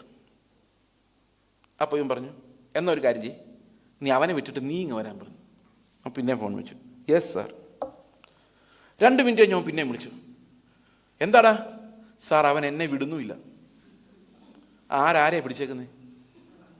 ഇവൻ അവനെയാണോ അവൻ ഇവനെയാണോ? ആരെ പിടിച്ചേക്കുന്നത്? അവൻ ഇവനെയാ. ഇവനെന്താ വിചാരിച്ചിരിക്കുന്നത്? ഇവൻ അവനെ പിടിച്ചേക്കുന്നത് അല്ലേ? നമ്മുടെ ഈ പാപത്തിന്മേലുള്ള വിക്ടറി എന്നൊക്കെ പറഞ്ഞാൽ അത്രയേ ഉള്ളൂ. പണം, ബ്രദറെ, എനിക്ക് പണം വലിയ പ്രശ്നമൊന്നുമല്ല ബ്രദർ, ഞാൻ അതിൻ്റെ ഒന്നും അടിമയൊന്നുമല്ല. നമ്മുടെ കയ്യിലെല്ലാം പണം ഉള്ളവരെല്ലാം ചിന്തിക്കുന്ന ഒരു കാര്യമാണ്, ഇതൊക്കെ എനിക്ക് ഉപയോഗിക്കുന്നു എന്നുള്ളതല്ലാതെ അതിനൊന്നും വലിയ കാര്യമൊന്നുമില്ല ബ്രദർ. വല്ലവനൊരു 500 അടിച്ചുകൊണ്ട് പോയി കഴിഞ്ഞാൽ അറിയാം വിവരം എങ്ങനെ വരും എന്നുള്ള കാര്യം. അന്നേരം ഇതെല്ലാം മാറും. നമുക്ക് ക്ലെയിം വെച്ച് നോക്കിയാൽ നമ്മൾ എല്ലാത്തിലും ജയിച്ചവരാ, പക്ഷെ ഒന്നിലും ജയിക്കാൻ നമുക്ക് കഴിയത്തുമില്ല. ഒരു എക്സാമ്പിൾ ഞാൻ നിങ്ങളോട് പറയാം. മാമോനോട് പോടാ എന്ന് പറയാൻ ധൈര്യമുണ്ടോ? അതോ മാമോൻ എന്ന പണം പറയും നിങ്ങൾ അനുസരിക്കുമോ? മാമോൻ പറയും അമേരിക്കയിലോട്ട് പൊക്കോ, അവിടെ സാലറി കൂടുതൽ, നമ്മൾ എത്രയും പെട്ടെന്ന് അവിടെ ചാടിപ്പോയിരിക്കും. കാരണം ആരാ വിളിച്ചിരിക്കുന്നത്? മാമോൻ. പോകാതിരിക്കാൻ പറ്റുമോ? അതേസമയത്ത് മാമോൻ അവിടെ ഇരുന്നുകൊണ്ട് പറയാം അമേരിക്കയിലെ തീർന്നു, ഇനി നേരെ കേരളത്തിലോട്ട് പൊക്കോ. അപ്പം തന്നെ പ്ലെയിൻ എടുത്ത് കേരളത്തിൽ വരും. കാരണം ഇവന്മാരെവിടെ വിളിച്ചാലും നമ്മൾ പോകും. സുഖം, സൗകര്യം, പണം. എന്നാൽ കർത്താവ് വിളിക്കുന്നിടത്ത് പോകാൻ നമ്മളെ കൊണ്ട് പറ്റില്ല, പാടാ. എന്നാൽ നമ്മൾ വിളിക്കുന്നിടത്ത് ഇത് വരുവോ ഇല്ല, നമ്മൾ പോകാനിട്ട് പറയത്തുമില്ല. അപ്പോൾ ആർക്കാ അധികാരം? ആരുടെ മേലെ? പണത്തിന് നമ്മുടെ മേലാണോ? നമുക്ക് പണത്തിന്മേലാണോ അധികാരം? സത്യം പറഞ്ഞാൽ നമ്മൾ വിശ്വസിക്കുന്നത് നമുക്ക് പണത്തിന്മേൽ അധികാരം ഉണ്ടെന്നാണെങ്കിലും ഈ വക എല്ലാ സാധനങ്ങളും നമ്മുടെ മേൽ അധികാരം വെച്ചുകൊണ്ടിരിക്കുക. അതുകൊണ്ടാണ് ഇവിടെ പറയുന്നത്, ഇതെല്ലാം ദൈവം നിത്യതയിൽ നമുക്ക് കീഴ്പ്പെടുത്തിയിട്ടുണ്ടെങ്കിലും ഇതൊന്നും ഇന്ന് കീഴ്പ്പെട്ടതായിട്ട് കാണുന്നില്ലെന്ന് മാത്രമല്ല, ഇതെല്ലാം നമ്മളെ ഭരിക്കുന്നതായിട്ടാണ് കാണുന്നത്. അതുകൊണ്ട് എന്ത് ചെയ്തെന്നറിയാമോ? 9-ാം വാക്യം, എങ്കിലും ദൈവകൃപയാൽ എല്ലാവർക്കും വേണ്ടി മരണം ആസ്വദിപ്പാൻ ദൂതന്മാരിലും ഒരല്പം താഴ്ച വന്നവനായ യേശു. കണ്ടോ, മനുഷ്യര് ദൂതന്മാരെക്കാളും താഴെയാണ്, അല്പം മാത്രം താഴ്ത്തിയാണ് മനുഷ്യനെ സൃഷ്ടിച്ചത്. ഓക്കെ, അതുപോലെ മനുഷ്യരിൽ ഒരാളാകാൻ വേണ്ടി എന്ത് ചെയ്തു? ദൂതന്മാരെക്കാളും ഒരല്പം താഴ്ച വന്നവനായിട്ട് ആര് മാറി? യേശു മാറി. താഴ്ന്നവനായ യേശു മരണം അനുഭവിച്ചത് കൊണ്ട് അവനെ മഹത്വവും ബഹുമാനവും അണിഞ്ഞവനായി നാം കാണുന്നു. ഇത് ഏത് മഹത്വം? ശ്രദ്ധിച്ചു നോക്കി, ഈ മഹത്വം ഏത് മഹത്വം? ലോകസ്ഥാപനത്തിന് മുമ്പുള്ള മഹത്വമാണോ, അതോ നമുക്ക് പകരം വന്ന് മരിച്ച് നമ്മളിലേക്ക് പകരാനുള്ള മഹത്വത്തെക്കുറിച്ചാണോ പറയുന്നത്? സകലത്തെയും കീഴ്പ്പെടുത്തുന്ന മഹത്വം, അതാണോ? ഏത് മഹത്വം ഇത്? ഇപ്പൊ സകലത്തെയും മനുഷ്യനെ കീഴ്പ്പെടുത്തിയിട്ടുണ്ടെങ്കിലും അത് കീഴ്പ്പെട്ടതായിട്ട് കാണുന്നില്ല. അപ്പൊ കർത്താവ് എന്ത് ചെയ്തു? ദൈവകൃപയാൽ എല്ലാവർക്കും വേണ്ടി മരണം ആസ്വദിപ്പാൻ ദൂതന്മാരിലും അല്പം ഒരു താഴ്ച വന്നവനായ യേശു മരണം അനുഭവിച്ചത് കൊണ്ട്, ആ കാരണത്താൽ അവനെ മഹത്വവും ബഹുമാനവും അണിഞ്ഞവനായി നാം കാണുന്നു. ഇത് ഏത് മഹത്വം? ശ്രദ്ധിച്ചില്ലല്ലേ? നമ്മൾ ആദ്യം തുടങ്ങിയപ്പോൾ വായിച്ച വാക്യം ഓർമ്മയുണ്ടോ? 3-ാം വാക്യം, 1:3, അവൻ അവൻ്റെ തേജസ്സിൻ്റെ പ്രഭയും തത്വത്തിൻ്റെ മുദ്രയും സകലത്തെയും തൻ്റെ ശക്തിയുള്ള വചനത്താൽ വഹിക്കുന്നവനും ആകെ കൊണ്ട് ഉയരത്തിൽ മഹിമയുടെ വലതുഭാഗത്തിരിക്കുകയും. അപ്പൊ അവിടുത്തെ ഇരിപ്പ് എന്തിൻ്റെ അടിസ്ഥാനത്തിലാ? ദൈവത്വത്തിൻ്റെ അടിസ്ഥാനത്തിലാ. ഇവിടുത്തെ ബഹുമാനവും മഹത്വം എങ്ങനെ അണിഞ്ഞിരിക്കുന്നതാ?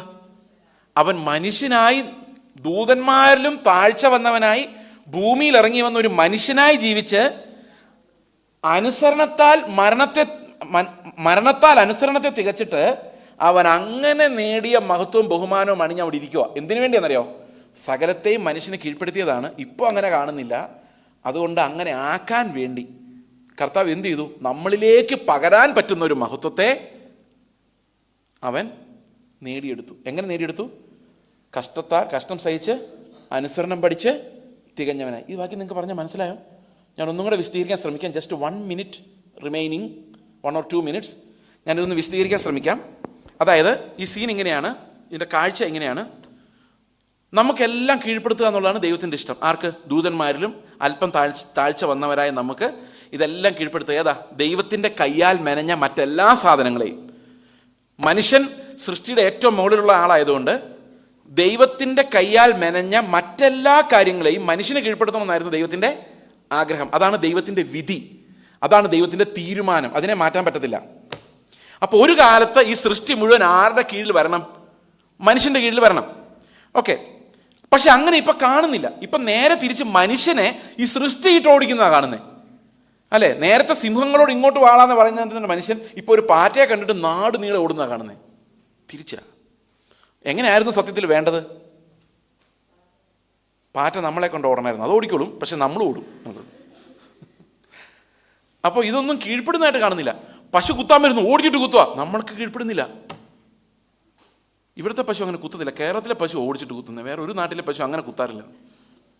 ഓക്കെ, ഈ സൃഷ്ടി ഒന്നും കീഴ്പ്പെടുന്നതായിട്ട് കാണുന്നില്ല.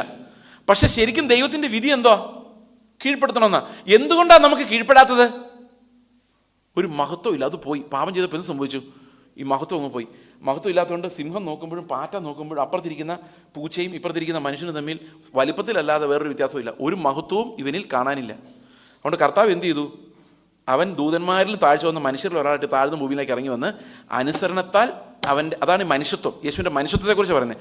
ഈ വേദപുസ്തകത്തിൽ മുഴുവൻ, എബ്രായ ലേഖനത്തിൽ മുഴുവൻ നമുക്ക് ദൈവത്വവും മനുഷ്യത്വം ഇങ്ങനെ മാറി മാറി വരുന്ന കാണാൻ പറ്റും. ഓക്കെ, ഇത് ഇവിടെ മനുഷ്യത്വത്തെക്കുറിച്ച്, അത് ഭയങ്കര മനോഹരമായൊരു പിക്ചറാണ് അത്. അവൻ ആ മഹത്വം നമുക്ക് നേടിത്തരണം. അവൻ്റെ ധനം മാത്രമേ അവൻ്റെ ആത്മാവിനോട് പങ്കുവയ്ക്കാൻ പറ്റുള്ളൂ. അവൻ എന്തെല്ലാം നേടിയോ അതിൻ്റെ എല്ലാം കൂട്ടവകാശമാണ് നമ്മൾ രക്ഷയിൽ പ്രാപിക്കാൻ പോകുന്നത്. അപ്പോൾ ഇവിടെ സംഭവിക്കുന്നത്, യേശു ദൂതന്മാരിലും അല്പം താഴ്ച വന്നവനായി ഭൂമിയിലേക്ക് ഇറങ്ങി വന്ന് കഷ്ടം അനുഭവിച്ച് അനുസരണം തികച്ച് മരണം അനുഭവിച്ചു. മരണത്തോളം അനുസരണമുള്ളവനായി തീർന്നപ്പോൾ അവൻ എന്ത് പറ്റി?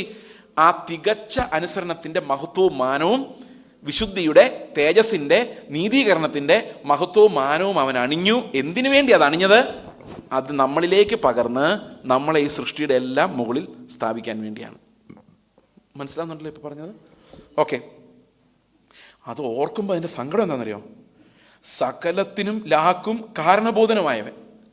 ഇവിടെ ഈ ശ്വാസം നമുക്കുണ്ടതിൻ്റെ കാരണം അവനാണ്. നമ്മൾ ഇരിക്കുന്നതിൻ്റെ, എഴുന്നേൽക്കുന്നതിൻ്റെ, നടക്കുന്നതിൻ്റെ, ചിന്തിക്കുന്നതിൻ്റെയും കാരണം അവനാണ്. നമ്മൾ ജീവനോടിരിക്കുന്നതിൻ്റെയും ശ്വസിക്കുന്നതിൻ്റെയും കാരണം. ലോകത്തിലുള്ള സകലത്തിൻ്റെയും ലാക്കും കാരണബോധനുമായവൻ അനേകം പുത്രന്മാരെ തേജസ്സിലേക്ക് നടത്തുമ്പോൾ അവരുടെ രക്ഷാനായകനെ കഷ്ടങ്ങളിലൂടെ തികഞ്ഞവനാക്കുന്നത് യുക്തമായിരുന്നു. വേറൊരു വഴിയും ഉണ്ടായിരുന്നില്ല. കർത്താവ് പ്രാർത്ഥിക്കുകയാണ്, കഴിയുമെങ്കിൽ ഈ പാനപാത്രത്തെ എന്നിൽ നിന്ന് എടുത്തു മാറ്റണം. അത് ശിഷ്യന്മാർ കേൾക്കുന്നുണ്ട് ആ പ്രാർത്ഥന. ആ പ്രാർത്ഥനയുടെ അർത്ഥം ബേസിക്കലി ഇങ്ങനെയാണ്: കഴിയില്ല എന്നെനിക്കറിയാം, കാരണം ഇവന്മാരെ രക്ഷിക്കാൻ നമ്മൾ തീരുമാനിച്ചതുകൊണ്ട് ഞാൻ മരിക്കല്ലാതെ വേറെ നിവൃത്തിയില്ല. വേണമെങ്കിൽ രക്ഷിക്കേണ്ടാന്ന് തീരുമാനിക്കായിരുന്നു, പക്ഷേ രക്ഷിക്കണമെന്ന് മുകളിൽ നിന്ന് തീരുമാനിച്ച സ്ഥിതിക്ക് ഇതിന് വേറെ വഴിയില്ല. കഴിയുമെങ്കിൽ ഈ പാനപാത്രം നീക്കണമേ എന്ന് പറയുമ്പം അതിനർത്ഥം കർത്താവ് ശിഷ്യന്മാരോട് പറയുകയാണ്, കഴിയില്ല. കഴിയുമായിരുന്നെങ്കിൽ സ്വന്തം പുത്രനെ പിതാവ് മരിക്കാൻ വിടുകയില്ലായിരുന്നു. പക്ഷെ ഒരു നിവൃത്തിയുമില്ല, നമ്മളെ രക്ഷിക്കണം. അതാണ് ദൈവത്തിൻ്റെ ബലഹീനത. വേറൊരു നിവൃത്തിയുമില്ല, വേറൊരു വഴിയുമില്ല. കുഞ്ഞാട് നമുക്കായി അറുക്കപ്പെടുക എന്നുള്ളതല്ലാതെ വേറൊരു വഴിയുമില്ല. അവൻ്റെ മഹത്വം നമ്മളിലേക്ക് വരാൻ വേറൊരു വഴിയുമില്ല. ഇന്ന് കർത്താവിൻ്റെ രക്തത്താൽ വീണ്ടെടുക്കപ്പെട്ട നമ്മൾ ലോകത്തിൻ്റെ മഹത്വത്തിന് അടിമകളായി ജീവിക്കുമ്പോൾ അവൻ്റെ രക്തം ഇപ്പോഴും നമ്മളോട് സംസാരിച്ചുകൊണ്ടിരിക്കുകയാണ്. ഇതിനെ അവഗണിക്കരുത്, ഈ വലിയ രക്ഷ അവഗണിക്കരുത്. അവൻ നമുക്കായി കരുതി വച്ചിരിക്കുന്ന മഹത്വം, പ്രിയ സഹോദരങ്ങൾ, അത് ലോകത്തിൻ്റെ മഹത്വം പോലെയല്ല. ലോകത്തിൻ്റെ മഹത്വം നമുക്കറിയാം. ഞാൻ പലപ്പോഴും ചോദിക്കുന്നൊരു ചോദ്യമാണ്, 2000 രൂപയുടെ നോട്ടിനാണോ മഹത്വം, 500 രൂപയുടെ നോട്ടിനാണോ മഹത്വം? ഏതിനാ മഹത്വം? 2000 രൂപയുടെ നോട്ടിനാ. 2000 രൂപയുടെ നോട്ടിനാണോ 2 ചില്ലിക്കാശിനാണോ മഹത്വം? 2 ചില്ലിക്കാശിനാണോ 2000 രൂപയ്ക്കാണോ മഹത്വം? ആണോ? നമ്മൾ നോക്കുമ്പോൾ 2000 രൂപയ്ക്കാണ്. പക്ഷേ യേശുക്രിസ്തു അവർ വഴിപാടിടുന്ന കണ്ട് നോക്കിയപ്പോൾ 2 ചില്ലിക്കാശിൻ്റെ മഹത്വം ഒരു 10,000 രൂപയ്ക്ക് ഉണ്ടായിരുന്നില്ല. കാരണം ദൈവം മഹത്വം കാണുന്നത് നമ്മൾ കാണുന്ന വസ്തുക്കൾക്കല്ല. യേശു മഹത്വം കാണുന്നത് എന്തിനാണെന്ന് നമുക്ക് വിവേചിച്ച് തരാൻ ദൈവത്തിൻ്റെ ആത്മാവ് നമ്മുടെ കൂടെ വേണം. മനുഷ്യരുടെ അംഗീകാരമല്ല, ധനമല്ല, അതിനിടയിലെല്ലാം യേശു നടക്കുമായിരുന്ന ഒരു ഇടുക്ക് വഴിയിലൂടെ ലഭിക്കുന്ന മഹത്വം, അതിൻ്റെ ആനന്ദം, അതിൻ്റെ ദൈവപ്രസാദം എന്താണെന്ന് മനസ്സിലാക്കി തരാൻ ദൈവത്തിൻ്റെ ആത്മാവ് തുടർച്ചയായി നമ്മോട് സംവാദിച്ചു കൊണ്ടേയിരിക്കണം. മനസ്സിലാവുന്നുണ്ടോ ഞാൻ പറയുന്നത്? ഈ കൃപയിലേക്ക് ദൈവം നടത്താൻ വേണ്ടിയാണ് അവൻ്റെ കഷ്ടാനുഭവങ്ങൾ. നമ്മൾ പൗരോഹിത്യത്തെക്കുറിച്ച് ധ്യാനിക്കുമ്പോൾ ഏറ്റവും കൂടുതൽ നമ്മൾ ചിന്തിക്കുന്ന ഒരു കാര്യമാണ് അവൻ്റെ കഷ്ടാനുഭവം എന്ന് പറയുന്നത്. How much he suffered because of that one weakness. ഒറ്റ കാര്യം അവൻ തീരുമാനിക്കുകയാണ്, എൻ്റെ സ്നേഹം എത്ര ആഴമുള്ളതാണെന്നറിയാൻ പൗലോസിനെ പോലെ, ചേസിനെ പോലെ, നിങ്ങളെപ്പോലെ, യോഹന്നാനെ പോലെ, ആ ക്രൂശിലെ കള്ളനെ പോലെ ഏറ്റവും പാപികളിൽ പ്രധാനികളെ തിരഞ്ഞെടുത്ത് അവനിൽ ഇത് ഡിപ്പോസിറ്റ് ചെയ്യുമ്പം സാത്താൻ വിചാരിക്കും, എന്ത് സ്നേഹമായത്. ദൂതന്മാർ വിചാരിക്കും, ഷോ ഈ ചേസിനെ കണ്ടല്ലോ ദൈവത്തിന് തിരഞ്ഞെടുക്കാൻ, ഇവനൊക്കെ ഒരു തീരുമാനം എടുക്കാൻ പോലും അറിയത്തില്ലാത്തവൻ. പത്രോസ് 2 മണിക്കൂർ പോലും പിടിച്ചു നിൽക്കാൻ പറ്റാത്തവൻ. ഇവനെയൊക്കെ ദൈവം തിരഞ്ഞെടുത്ത് എന്നാ ചെയ്യാനാ? കുറേ സൈനികരെ, പട്ടാളക്കാരെയൊക്കെ പിടിച്ചാൽ കുറച്ച് പേര് യുദ്ധമെങ്കിലും ചെയ്തേനെ. ഇത് എഴുന്നേറ്റ് നിൽക്കാൻ ആരോഗ്യമില്ലാത്ത, യാതൊരു സ്ഥിരതയുമില്ലാത്ത, പാപം ചെയ്തുകൊണ്ടിരിക്കുന്ന കുറേ ആൾക്കാരെ പിടിച്ച്, അങ്ങനെയൊക്കെയാണ് തുടക്കം.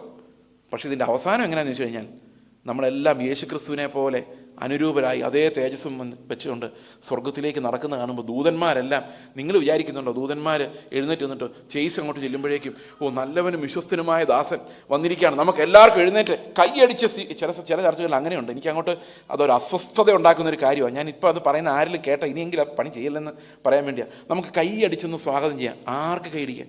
പ്രിയ സഹോദരങ്ങൾ, അങ്ങോട്ട് ചെല്ലുമ്പോൾ ദൂതന്മാർ നമ്മളെ മൈൻഡ് ചെയ്യാൻ പോലും പോകുന്നില്ല എന്ന് എനിക്ക് നല്ലപോലെ അറിയാം. സ്വർഗത്തിലേക്ക് ചെല്ലുമ്പോൾ ഒരു ദൂതനും എന്നെ കണ്ട് എഴുന്നേറ്റ് നിൽക്കില്ല, നിങ്ങൾ ആരെയും കണ്ട് എഴുന്നേറ്റ് നിൽക്കില്ല.